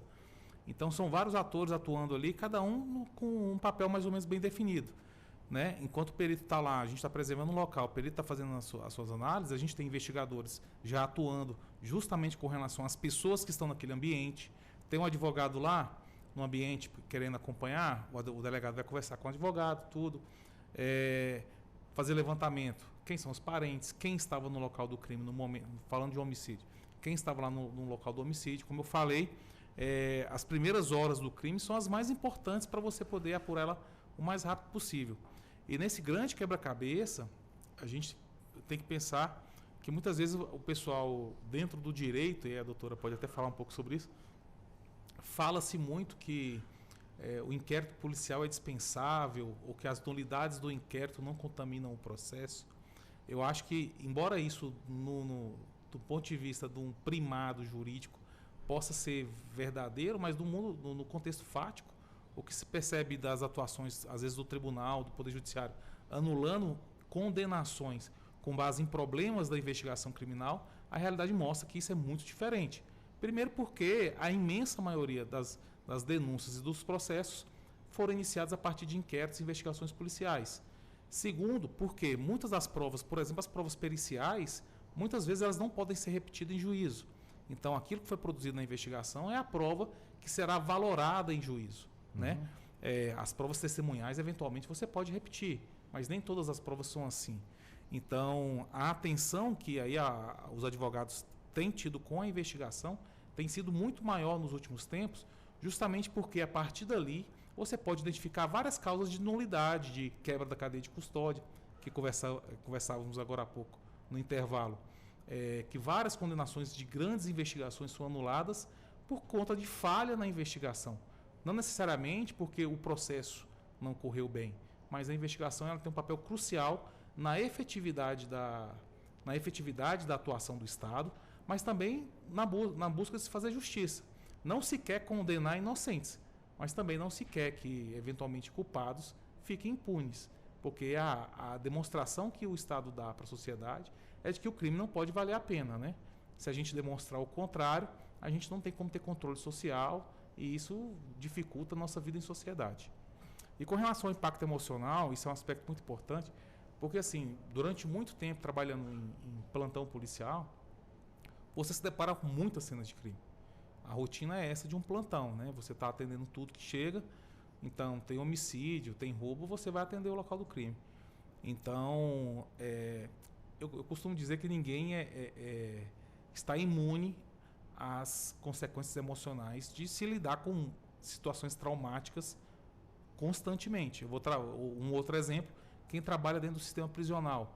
É um ambiente extremamente pesado. Então, assim, a gente tem que cuidar da saúde mental dos profissionais de segurança pública, e esse é um tema extremamente relevante, porque tem mais policiais morrendo por suicídio do que no exercício da função. Então, esse tipo de questionamento é extremamente importante, porque é um tema que preocupa muito. Eu hoje, como chefe de gabinete da Secretaria de Segurança Pública, a gente tem buscado várias ações para poder atender bem o policial. E aí são todos os policiais, todos os profissionais de segurança pública, bombeiros, né? Peritos, que aqui na Polícia Civil eles fazem parte da Polícia Civil, policiais penais como um todo. Então, a atenção que se tem que ter com o profissional, as consequências daquela submissão a várias cenas, que não é natural do ser humano, você está vendo cadáver todo dia. Não é natural do ser humano. Você vai ter. A gente tem esse subterfúgio de meio que criar um isolamento mental das emoções envolvidas lá no local, mas isso com o tempo, isso eu posso dizer que afeta a pessoa, isso é natural. Doutora, aliás, são duas perguntas, na verdade. Primeiro, a questão jurídica, que foi abordada pelo doutor Tiago, e também, talvez como advogada de defesa, não tenha ido com uma constância muito grande à cena de crime, mas com certeza, como advogada do júri, os processos e as fotografias estavam lá, né? Como é que é isso? Em relação ao primeiro ponto, o inquérito policial. O inquérito policial, para mim, é a peça principal de todo o processo. Apesar de se falar, não, é no contraditório e ampla defesa em sede judicial que a gente vai decidir o futuro ali daquele acusado, essa premissa, para mim, ela é falsa. Por quê? Toda a construção da denúncia ela é narrada do inquérito policial. E, na verdade, o que a gente vê na prática é um copia e cola do que está no inquérito policial e o oferecimento da denúncia. Então, o inquérito policial, quando deixa, por exemplo, a gente tem recente um julgamento aqui do STF, no caso de reconhecimento pessoal. A gente tem critérios estabelecidos no nosso Código de Processo Penal para fazer o reconhecimento pessoal por fotografia. E, às vezes, esses critérios não são respeitados lá no inquérito policial. E aí acontece o que o doutor Tiago falou. Lá em sede recursal, já chegando no STJ, e nesse caso foi no STF, a gente teve uma nulidade de um processo inteiro, porque não foi respeitado as diretrizes que o nosso código traz em relação ao reconhecimento. O inquérito policial, quando vem trazendo a questão das diligências que o delegado ali faz, a autoridade policial faz, da oitiva de testemunhas, a produção de todo o arcabouço probatório inicial, ele é questionável muitas vezes Em relação à defesa, o que eu falo hoje em dia, até em sala de aula, é que o que eu tenho mais atuado não é no contraditório e na ampla defesa, mas são nas nulidades iniciais que vem no inquérito policial. Então, o inquérito policial é de extrema importância que o advogado acompanhe o inquérito policial, porque ele vai trazer as nulidades. Na primeira fala dele no processo, na defesa prévia, ele já vai arguir as nulidades, que muitas vezes aqui no primeiro grau não vão ser aceitas, mas chegando nas instâncias superiores a gente vai ter uma nulidade desse procedimento. E em relação à questão psíquica, de acompanhamento, de processos de tribunal do júri, eu faço tribunal do júri desde o ano de 2013. E sempre é muito pesado, apesar de não ter o contato físico, mas de analisar aquelas fotos, de ler os laudos, e vem a história mais pesada é ouvir as testemunhas em relação àquela vítima. Porque você escuta ali muitas vezes um pai, uma mãe que está ali sendo ouvido em sede judicial, contando daquele filho, e também o outro lado, que é o réu, a história do réu dentro do cárcere e da família dele. Quando o doutor falou dos policiais penais, os policiais em específico agora falando dos policiais penais, que atuam diretamente dentro do sistema prisional, é muito pesado, porque a gente tem uma diversidade de pessoas, uma diversidade de crimes, e espiritualmente falando, a mistura de energias dentro daquele ambiente. Quando eu saio do sistema prisional, é engraçado que a sensação que eu tenho até hoje é de que eu levei uma surra toda vez que eu vou atender cliente pessoalmente, porque a energia é muito pesada. Então, a gente tenta se blindar, mas ainda assim a gente vê muitas pessoas afetadas psicologicamente, porque é um trabalho muito pesado. Eu vou aproveitar justamente essa questão, que eu acho que ela não foge porque não sai do processo investigatório, mas uma coisa um pouco mais específica, que eu acho que não está propriamente na perícia, é o interrogatório, a oitiva. É necessário, vamos de novo para a ficção, aquela figura do policial mais experiente, que tem treinamento e um entendimento, às vezes até se coloca da própria alma humana, para investigar, para se fazer um interrogatório com um suspeito ou uma testemunha. Como é que funciona isso, doutor? Interessante. Embora não pareça, mas eu acho que tem relação com a perícia, sim, em dois aspectos. Primeiro, porque quando o crime deixa vestígios, a regra é que se faça exame pericial, né? E que o exame pericial ele não pode ser suprido pela confissão do acusado. Então, se já tem uma relação aí. Então, eu não posso, se um homicídio, uma pessoa simplesmente chegou lá do nada e disse, fui eu que cometi. Parei a investigação, tudo, para já tudo, fez... já confessou, está condenado. Não é assim que funciona. Então tem que ter outros elementos probatórios que ratifiquem aquela confissão. E aí esses outros elementos probatórios podem ser outros exames periciais. Não necessariamente o exame de corpo de delito, o exame do cadáver, né? Mas quando a gente fala de exame de corpo de delito, a gente tem vários elementos lá que não é só o corpo. E outro aspecto importante que diz respeito a essa questão da confissão, e eu acabei me esquecendo, que é do segundo pensamento. Normal. Mas eu vou deixar com o colega, com o Vitor, que eu vou lembrar. Eu quero falar, que é muito interessante. Em relação a interrogatório, né, a perícia criminal tem um exame, que é o único exame que a gente escuta pessoas, que é o exame de reprodução simulada. São os peritos que fazem, e que é um exame de comparar vestígio com depoimentos. Interessante. Você especificamente como técnico, né? Isso. Inclusive nessa questão dos padrões de mancha de sangue, você tem autoridade, inclusive, para conversar com uma pessoa, uma testemunha ou um acusado, para comparar os dados que você coletou com o depoimento do cenário da versão que ele está dando. É isso? Então, isso é quando existe a solicitação específica desse exame, que é o exame de reprodução simulada, que é o que o pessoal chama de reconstituição do crime, né? Quando existe a solicitação desse exame, aí sim, a gente faz esse tipo de análise. São elencadas as pessoas que vão participar da reprodução, então, muitas vezes autor, vítima, testemunhas, vítima quando a vítima está viva, né? Enfim. E o que é feito desse exame é comparar todos os vestígios que você tem no local, e aí não só a mancha de sangue, mas sim, as manchas de sangue também vão ser um elemento que vão ser usados para fazer essa análise. e comparar se aquela versão que a pessoa está apresentando é compatível ou não com os vestígios que eu tenho e que eu já analisei, né? Então, assim, eu já tenho a minha análise feita, eu já tenho as minhas conclusões feitas a partir dos vestígios. Agora vão me ser apresentadas versões dessas pessoas e eu tenho que analisar o grau de plausibilidade dessas versões que estão sendo me apresentadas. Então, se a pessoa falou que ela atingiu a pessoa ali naquele canto da parede e depois ela correu para o outro e ela pegou naquela maçaneta, eu tenho que ver se eu tenho vestígios que confirmam ou não essa hipótese.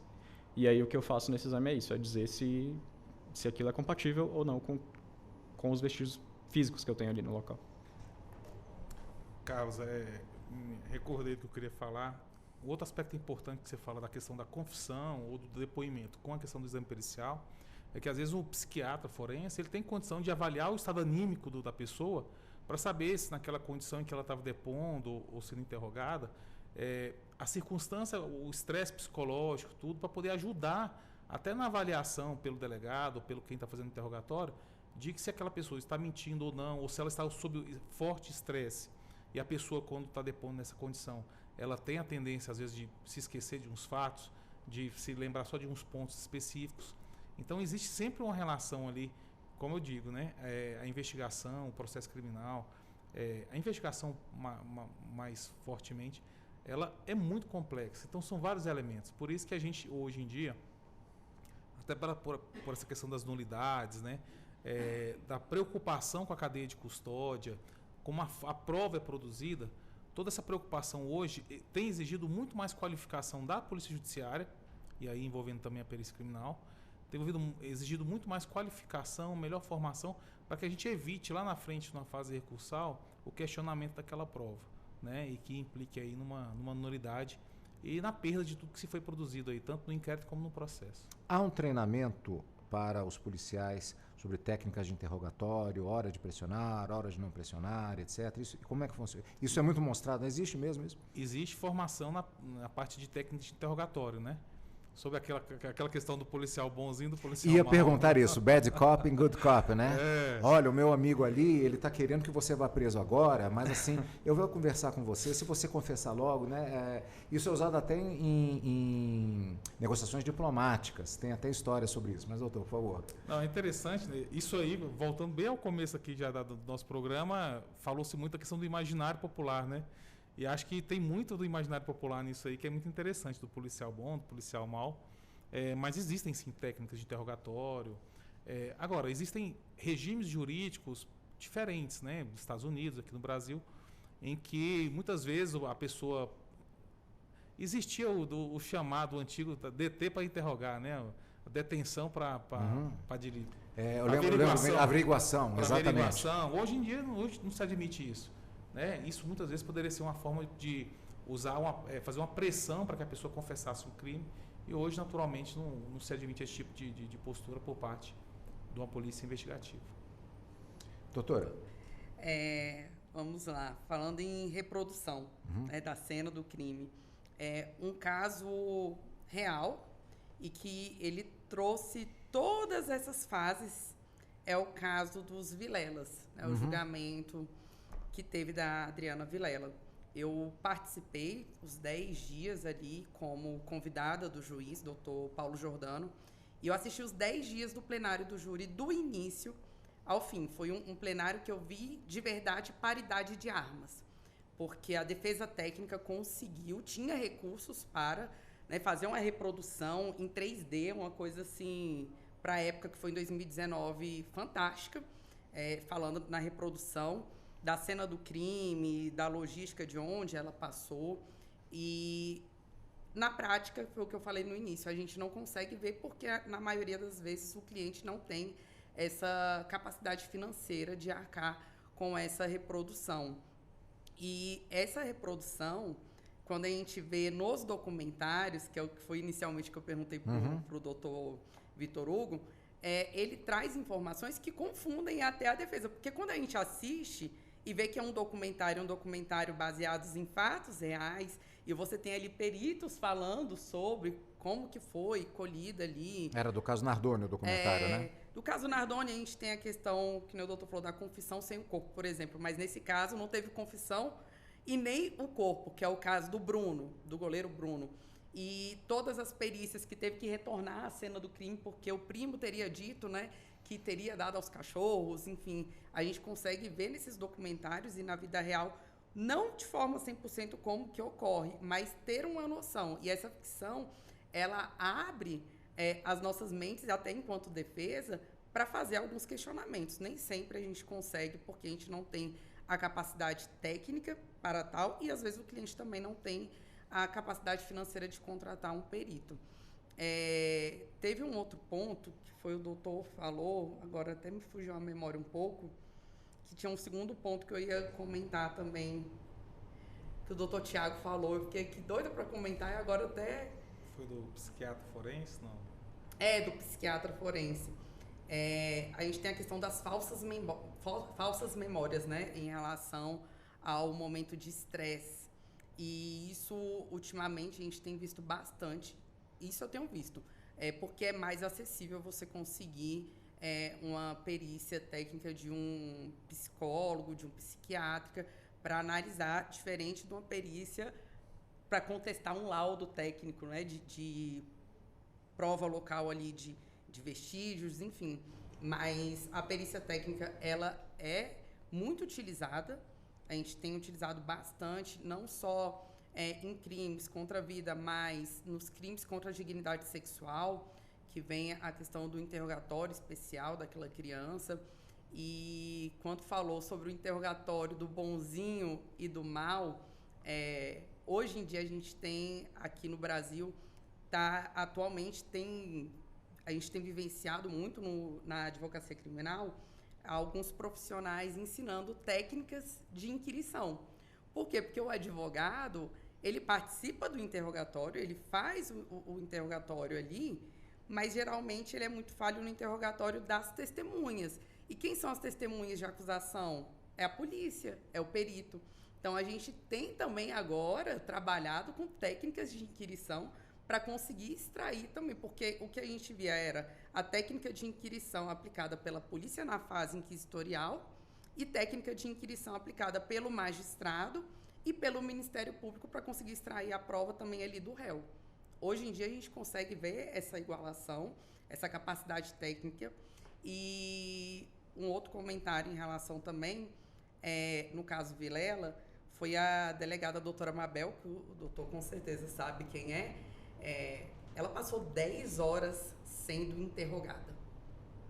Imagine, 10 horas de interrogatório de um crime que tinha acontecido 10 anos atrás, e ela ali, em todo momento, respondendo assim com muita maestria e com riqueza de detalhes. E a gente vê que foram escolhidas ali, né, a dedos as pessoas que figuraram ali naquele procedimento do tribunal do júri.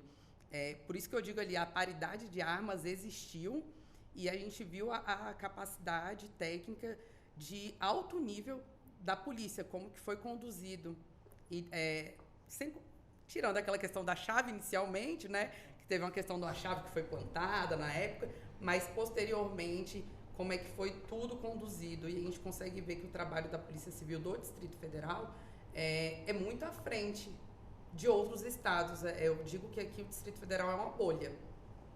Já teve que acompanhar algum caso em outra unidade da federação? Já, eu atuo em vários outros estados e é muito precário. Salvador, São Paulo e Rio de Janeiro, nem tanto, mas assim, quando eu falo Salvador, me choca porque na Bahia a gente está falando da capital e ainda é muito precário. Goiás, não vai muito longe. O Distrito Federal realmente ele vai muito à frente. Uma abordagem aqui, Tribunal do Júri. Aliás, foi até, como eu disse, foi objeto até de um programa que nós tivemos aqui, uma entrevista, falando a respeito especificamente do Tribunal do Júri. Como eu disse, teremos outros programas, inclusive, voltados a isso, mas aqui eu gostaria de focar nessa questão das provas periciais apresentadas. E também é muito claro, a gente também fez essa abordagem mostrando a diferença muito grande entre filme de tribunal americano e o que acontece no Brasil. É totalmente diferente, isso é muito claro, eu acho que as pessoas até já percebem isso. 12 Homens e uma Sentença, citei até esse filme, né? Não são 12 jurados, a gente já fez toda essa abordagem. Eu gostaria de perguntar com relação a esse momento da apresentação das provas periciais com um grupo de jurados que não se comunicam entre si, tem de evitar, inclusive, manifestações muito claras durante o período de julgamento. Há alguma técnica da defesa no sentido de como isso é apresentado para o corpo de jurados, considerando as questões do Tribunal do Júri brasileiro? É um momento de torcer para uma gafe do técnico. Já olhei para o doutor Vitor aqui agora. Não briguem, por favor. Como é que funciona isso? No plenário, já falando no plenário do júri, que é o dia do julgamento ali feito pelo Conselho de Sentença, que são os jurados leigos, que são 7 jurados, o que ocorre? Quando a prova técnica pericial está muito favorável à defesa, o Ministério Público ele não vai ficar trazendo essa prova. E aí é o momento em que a defesa, nos debates, aonde eu gosto de atuar mais, porque a gente faz algumas perguntas técnicas e às vezes os jurados não conseguem entender. E você tem que falar para o júri, você tem que falar a linguagem do júri, a linguagem que eles entendem. E quando você traz uma testemunha técnica, muitas vezes você não vai conseguir essa extração para os jurados compreenderem, dependendo da região onde está sendo realizada essa sessão plenária do júri. É diferente, por exemplo, um tribunal do júri em Brasília. O TJDFT sede em Brasília, que a gente tem muito servidor público como jurados, do que numa cidade satélite. Então, tem que ter esse cuidado. Mas, na hora dos debates, eu, como defesa, eu gosto de pegar o laudo, e eu já deixei ele bem separadinho, que nem eu falei inicialmente do júri recente, que era um feminicídio por incêndio a casa, e o laudo ele trazia que era inconclusivo, não tinha como falar que era intencional aquele incêndio. E aí eu deixo grifado, e aí eu vou explicar para os jurados aquilo ali. Então, a gente usa isso em prol da defesa. A questão do vestígio digital na faca. Não tem. Você planta essa dúvida na cabeça dos jurados. Isso é estratégia. E é no momento dos debates. E a defesa fala por último. E o que fala por último é o que fica na cabeça dos jurados. Quando o perito é chamado a depor no tribunal do júri em relação àquele trabalho de coleta de provas que foi feito, ele sempre é chamado, normalmente é apresentado apenas o laudo, de que maneira isso se dá? Não, na realidade é muito raro. E em alguns momentos, quando a gente é convocado aí, o que se faz normalmente é pedir que essa convocação seja convertida em quesitos. Então, que sejam mandadas as perguntas por escrito e que o perito responda por escrito. Então, é realmente muito raro que o perito vá num júri pessoalmente para ser inquirido lá. Até porque essa questão, né, é muito técnico. Sim. O que vai ser respondido para o jurado leigo compreender. Era justamente minha próxima pergunta, exatamente isso. Esse caso do caso Vilela, né, eu também assisti todo o júri, porque estava muito interessado, porque tinha um embate muito grande em relação à perícia naquele caso. E lá foi um caso diferente, né, porque aí sim, teve o perito criminal, porque tem uma divergência entre o perito criminal e o papiloscopista, e nesse caso foi um dia inteiro do júri com essa discussão. Então, esse foi um caso atípico. Acho que esse caso todo é atípico, né, em relação a tudo, sim, mas em relação ao julgamento também. E esse foi um caso em que teve o perito realmente foi lá e explicou, e era uma explicação técnica, realmente. Então, mas fora isso, é bastante raro. Falamos essencialmente, me corrija se eu estiver errado, parece que são os principais tipos de perícia que acontecem em relação à questão papiloscópica, manchas de sangue em caso de crimes, DNA. São comuns os casos, por exemplo, de perícia de computadores relacionados a crimes, aí a gente já sai um pouquinho dessa questão da investigação do ponto de vista de homicídio. É isso mesmo que acontece? Esses outros tipos de perícia, pegando esse gancho dos computadores, por exemplo, é muito comum de acontecer? Esse tema é extremamente importante, a gente já conversava aqui no intervalo, mas eu quero só voltar um pouquinho na questão da prova do júri e da participação do perito. Do ponto de vista do policial, é muito comum ele participar das audiências criminais. O perito talvez nem tanto, que o perito, vamos, entre aspas, depõe no laudo dele, né? Então, se tiver alguma dúvida, faz o quesito, a acusação, a defesa podem indicar assistentes, né, para poder acompanhar a perícia, fazer quesitação. Mas do ponto de vista da participação presencial, geralmente mais o policial participa muito. Eu já participei de várias audiências. inclusive da defesa já me apertar, né? Porque caso de homicídio também, porque o homicídio é sempre mais emblemático. Mas no caso de crimes virtuais, vamos tratar assim, isso é uma decorrência natural, sim, da tecnologia, da modernização. Então, esse tema hoje ele está muito em voga e tem muito a ver com perícia e crime virtual. E tem tudo a ver com nulidades processuais, com condenações e absolvições. Então, hoje, em razão da evolução tecnológica, muitos crimes ou são praticados de maneira virtual, ou ele tem algum aspecto materializado em meio virtual. Então, você pode ter um crime de divulgação de imagem de criança, pedofilia, vamos tratar entre aspas, né, na internet, ou você pode ter um caso de feminicídio em que o cara, pelo WhatsApp, chamou a mulher para poder vir na casa dele e foi lá e praticou o crime, e você tem ali o horário mais ou menos do crime, da morte, o horário em que ele chamou, ela foi até a casa dele. Então hoje você tem vários aspectos em que o meio virtual, cibernético ou eletrônico, ele materializa ou ele é o instrumento pelo qual se pratica o crime. Então, qual que é a importância disso? E a importância disso com relação à perícia? É porque hoje existe uma preocupação muito grande em se garantir a cadeia de custódia da prova. Como eu disse, em 2019, a lei lá anticrime, ela trouxe uma série de inovações que materializaram procedimentos específicos, desde a identificação até o descarte daquele elemento de prova. Então, você tem hoje, qual é uma grande preocupação na delegacia de crime cibernético, por exemplo? Hoje, uma delegacia de crime cibernético, ela não cumpre uma busca e apreensão sem um perito na equipe. O que não é muito comum em outros tipos de investigação. Investigação de homicídios nem sempre é diferente de atender um local de crime. Mas eu falo assim, vou cumprir o mandado de busca. Eu representei, o juiz deferiu, eu quero prender um autor de homicídio. Não é comum um perito estar nessa equipe. Tá? Agora, na equipe de crime da Delegacia de Crime Cibernético de Brasília, por exemplo, sempre tem um perito. Por quê? Porque se você está investigando crime virtual, aquilo vai estar materializado no computador.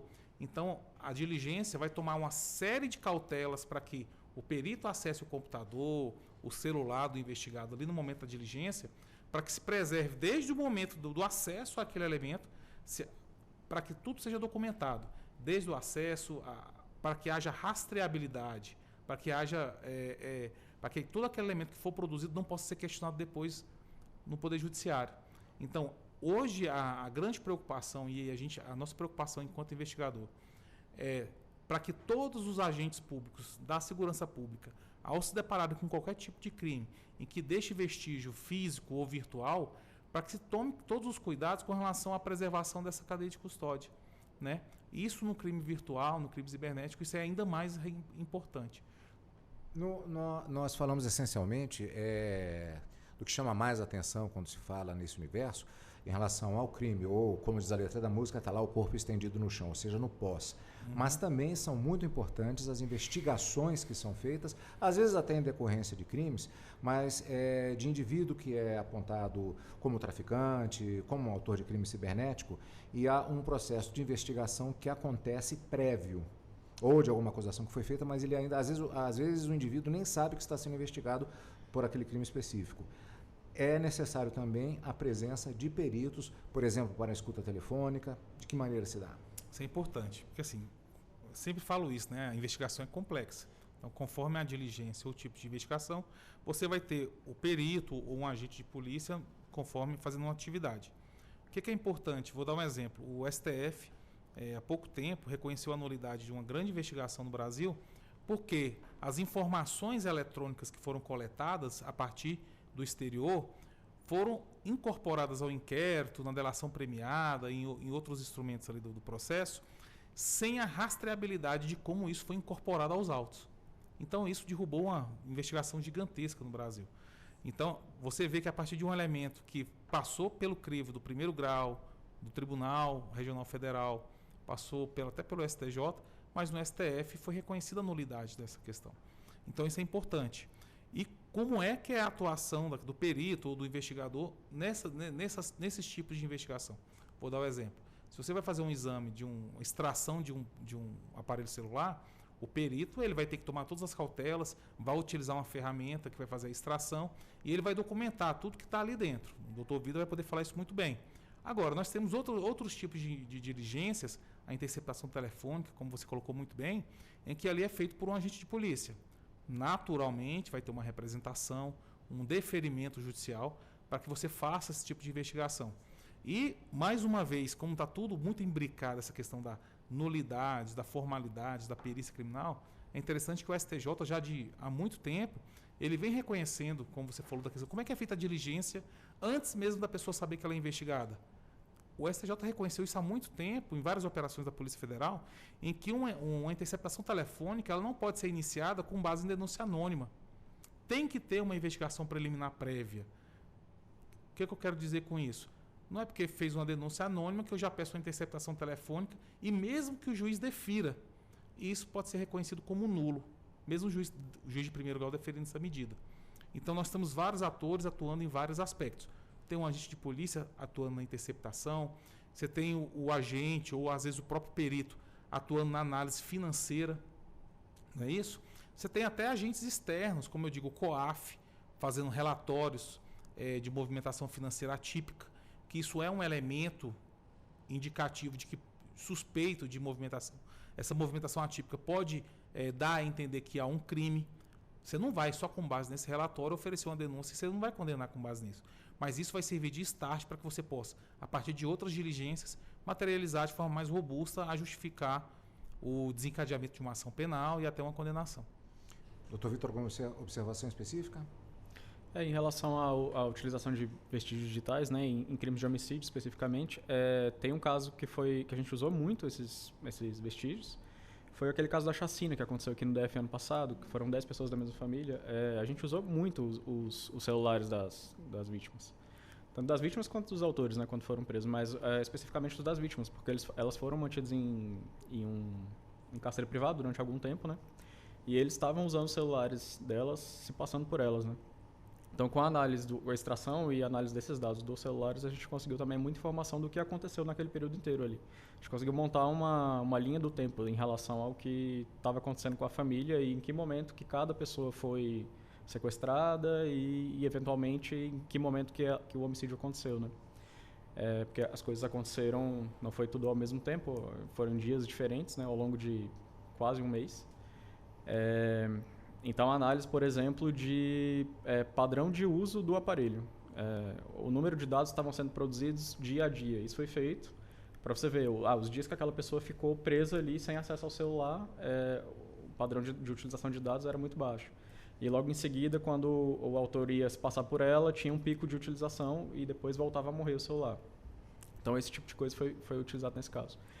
Vestígio digital é algo que que perpassa todas as esferas da nossa vida, né? Então, no homicídio não é diferente. É extremamente comum que num local de homicídio tenha um celular no bolso do cadáver e esse celular vai ser periciado também.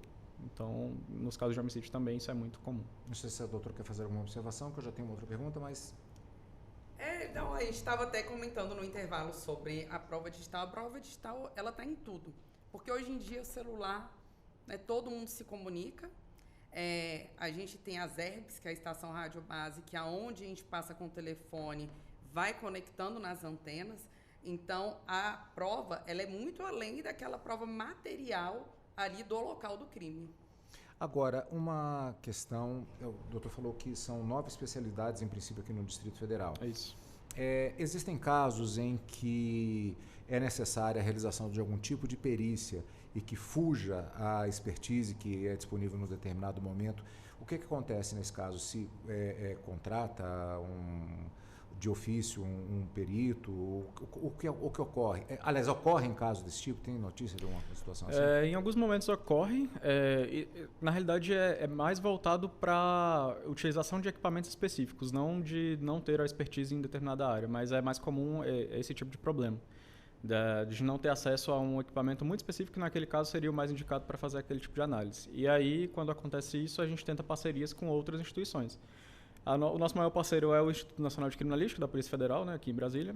Então, eles têm vários equipamentos que a gente não tem e vice-versa também, mas na maioria das vezes, quando a gente tem algum problema desse tipo, a gente recorre a eles para ver se eles podem ajudar com alguma coisa. Outra fonte de ajuda para a gente também, que é muito comum, são as universidades. Então, a Universidade de Brasília aqui também presta apoio em determinadas áreas. Durante algum tempo, a gente tinha uma parceria com a Universidade de Brasília para fazer as análises de entomologia forense, que é a utilização dos insetos para fazer análise pericial. Tinha um professor lá da área de biologia que fazia esse tipo de análise. Então, em geral, é isso, assim. Aí já me surge uma referência também da ficção, né? A gente estava falando do CSI, na primeira versão, dos personagens mais icônicos lá, ele era um entomologista. Sim. E havia muitas investigações que eram feitas com base no tipo de, por exemplo, num cadáver, o tipo de inseto, larvas, poderia ser determinada uma série de coisas, inclusive sobre o tempo em que o crime foi realizado. Uhum. Isso também existe? Existe. O mais comum da entomologia forense é a determinação do intervalo pós-mortem, né? Que com base na análise do estágio de vida dos insetos, determinar há quanto tempo, no mínimo, tem que aquele cadáver se tornou um cadáver, né? Que o homicídio aconteceu. Mas tem outro tipo de análise também, desde outra análise que é muito interessante também, que é feita a partir de entomologia, é a análise de DNA do conteúdo intestinal de uma larva. Porque ela se alimenta do cadáver e, em determinado momento, ela pode parar em outro lugar, né? A larva se movimenta. Então, a análise de DNA da larva para chegar ao DNA de uma vítima é algo que é feito também. O Dr. Tiago fez uma referência agora há pouco em relação à questão de psiquiatria, e é um ramo específico, psiquiatria forense. Aí eu pergunto, voltando à questão dos documentários, e existem vários, inclusive aqui no Brasil, em que são inclusive entrevistados psiquiatras forenses traçando o perfil tanto da vítima quanto dos acusados e condenados. Uhum. Eu tenho certeza que é um ramo muito importante. Há cuidados específicos, há profissionais que fazem parte do quadro das polícias. De que maneira isso se dá? Essa parte de psiquiatria, ela fica com o Instituto de Medicina Legal, né? São os peritos médicos legistas que atuam nessa área. E aqui no ML você tem uma seção de psiquiatria forense, que é onde é feito esse trabalho. O doutor já teve que apelar para um psiquiatra forense para analisar algum caso específico? Não, eu especificamente não. Mas a gente tem casos na literatura e casos até práticos no Brasil. Né? Acho que no caso da Nardoni mesmo teve atuação de psiquiatria forense, análise de perfil, né, da família. Até porque no início eles negavam a questão da autoria, né? Então, casos de homicídio, principalmente esses casos mais complexos, aí você tem, muitas vezes, a utilização desse recurso. Doutora, em casos maiores, assim como esse caso da chacina que eu falei, a perícia foi explorada ao máximo, assim. Todos os ramos da perícia e todas as áreas foram utilizados ali. Desde exame grafoscópico, por exemplo, porque num dos locais do cativeiro lá, o que a gente encontrou foi... eles estavam, em determinado momento, ditando o que as pessoas tinham que mandar nas mensagens. Então, eles escreviam e a pessoa, às vezes, lia, mandava o áudio. E aí, isso que foi escrito, o pessoal montou uma grande operação de guerra lá para descobrir quem escreveu. Então, eles levaram vários suspeitos para lá, para o Instituto, para fazer coleta de material gráfico para comparar, né, com o exame grafotécnico. Grafoscópico, isso. E, se eu não me engano, nesse caso teve também a atuação da psiquiatria forense na entrevista dos suspeitos. Tá ficando difícil para a defesa, né, doutora? Mas assim, a gente ainda tem muitos elementos, né? Essa questão de grafotécnico, por exemplo, tem crimes que aqui em Brasília, a atuação em conjunto das polícias com o sistema prisional, a gente tem tido muitos inquéritos policiais baseados em apreensão de bilhetes dentro da unidade prisional. E aí, quando a gente pede, porque às vezes a gente já tem oferecimento da denúncia e não tem um grafotécnico. E aí vem a atuação da defesa, né? A defesa tem que ser diligente, ela tem que requerer, ela tem que estar atenta a quais provas devem ser produzidas e o momento, porque eu não vou apresentar uma defesa dos elementos de prova que a autoridade policial não trouxe para mim. Então, o advogado ele tem que estar atento. Pré-processualmente, quando o doutor perguntou da atuação do Ministério Público, falando em casos de homicídio, aqui em Brasília já foi instituído o juiz das garantias, na semana passada. E é uma das varas que não vai ter atuação, que é o Tribunal do Júri. Não vai ter a atuação de um juiz pré-processual para a fase cautelar e um outro para a fase de julgamento, justamente por conta do perecimento da prova, né, da rapidez que tem que ser feita as diligências, enfim. Então, cabe ao advogado ficar muito atento e muito diligente, mas a gente tem esse provimento que nos respalda a fazer investigação defensiva e, acima de tudo, princípios constitucionais como contraditório e ampla defesa. Agora, doutor, já que a gente daqui a pouquinho já está se encaminhando para o final, temos alguns minutos ainda, a gente fez até essa brincadeira, de certa forma, com relação a documentários, a séries, etc., mas, ao mesmo tempo, também não há, no início da entrevista, falava a respeito... Desculpa, já iniciei 3 frases aqui, não completei nenhuma delas. Aqui me vem o pensamento... Na verdade, doutora, houve aquele momento do esquecimento de alguma coisa. Isso às vezes acontece comigo aqui. Eu ia fazer uma pergunta, não foi o que aconteceu agora. Eu esqueci, teci um comentário para poder pegar o gancho novamente e ou ir por aquele caminho que eu lembrei ou então ir por outro. Mas no caso, agora quem esqueceu fui eu. Tá vendo? Podem ficar à vontade porque isso acontece com todo mundo. Sim, lembrei os pontos que eu queria colocar. Uma pesquisa recente descobriu que quem gosta, eu não sei os detalhes, mas quem gosta mais, o público que mais assiste documentários, inclusive de canais especializados que mostram crimes, é o público feminino. Não sei se já ouviram alguma coisa a esse respeito. Com certeza. Eu vivo assistindo. Mas há uma explicação para isso.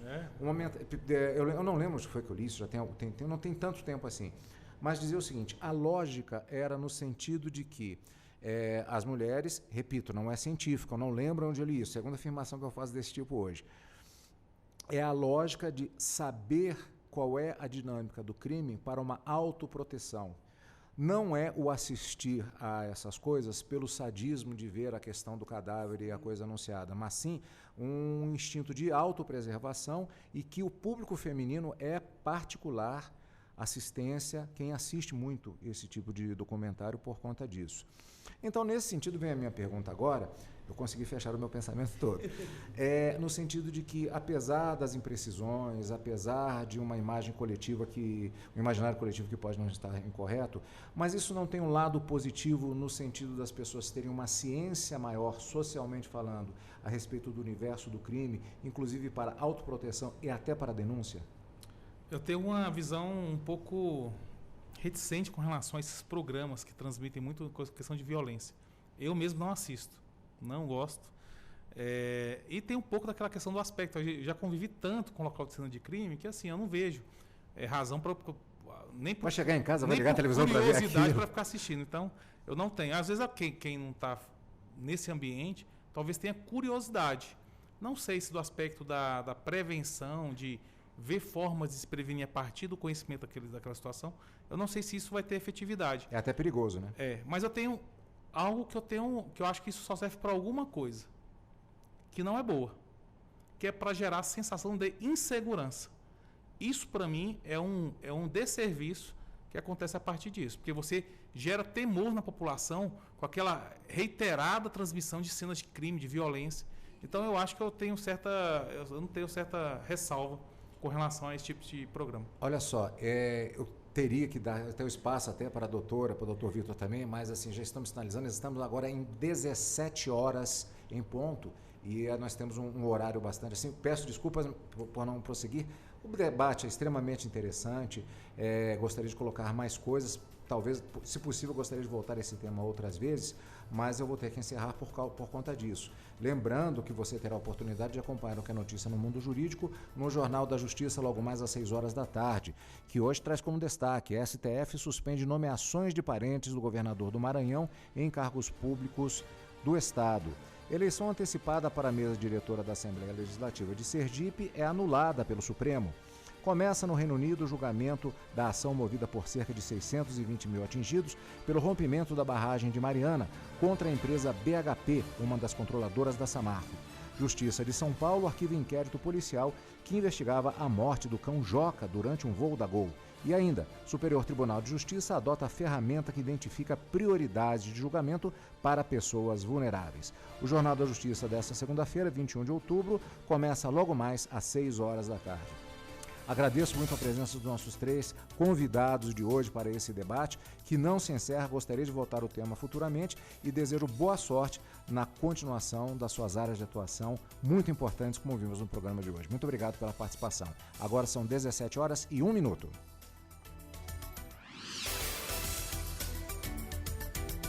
A Rádio Justiça apresentou Justiça na Tarde.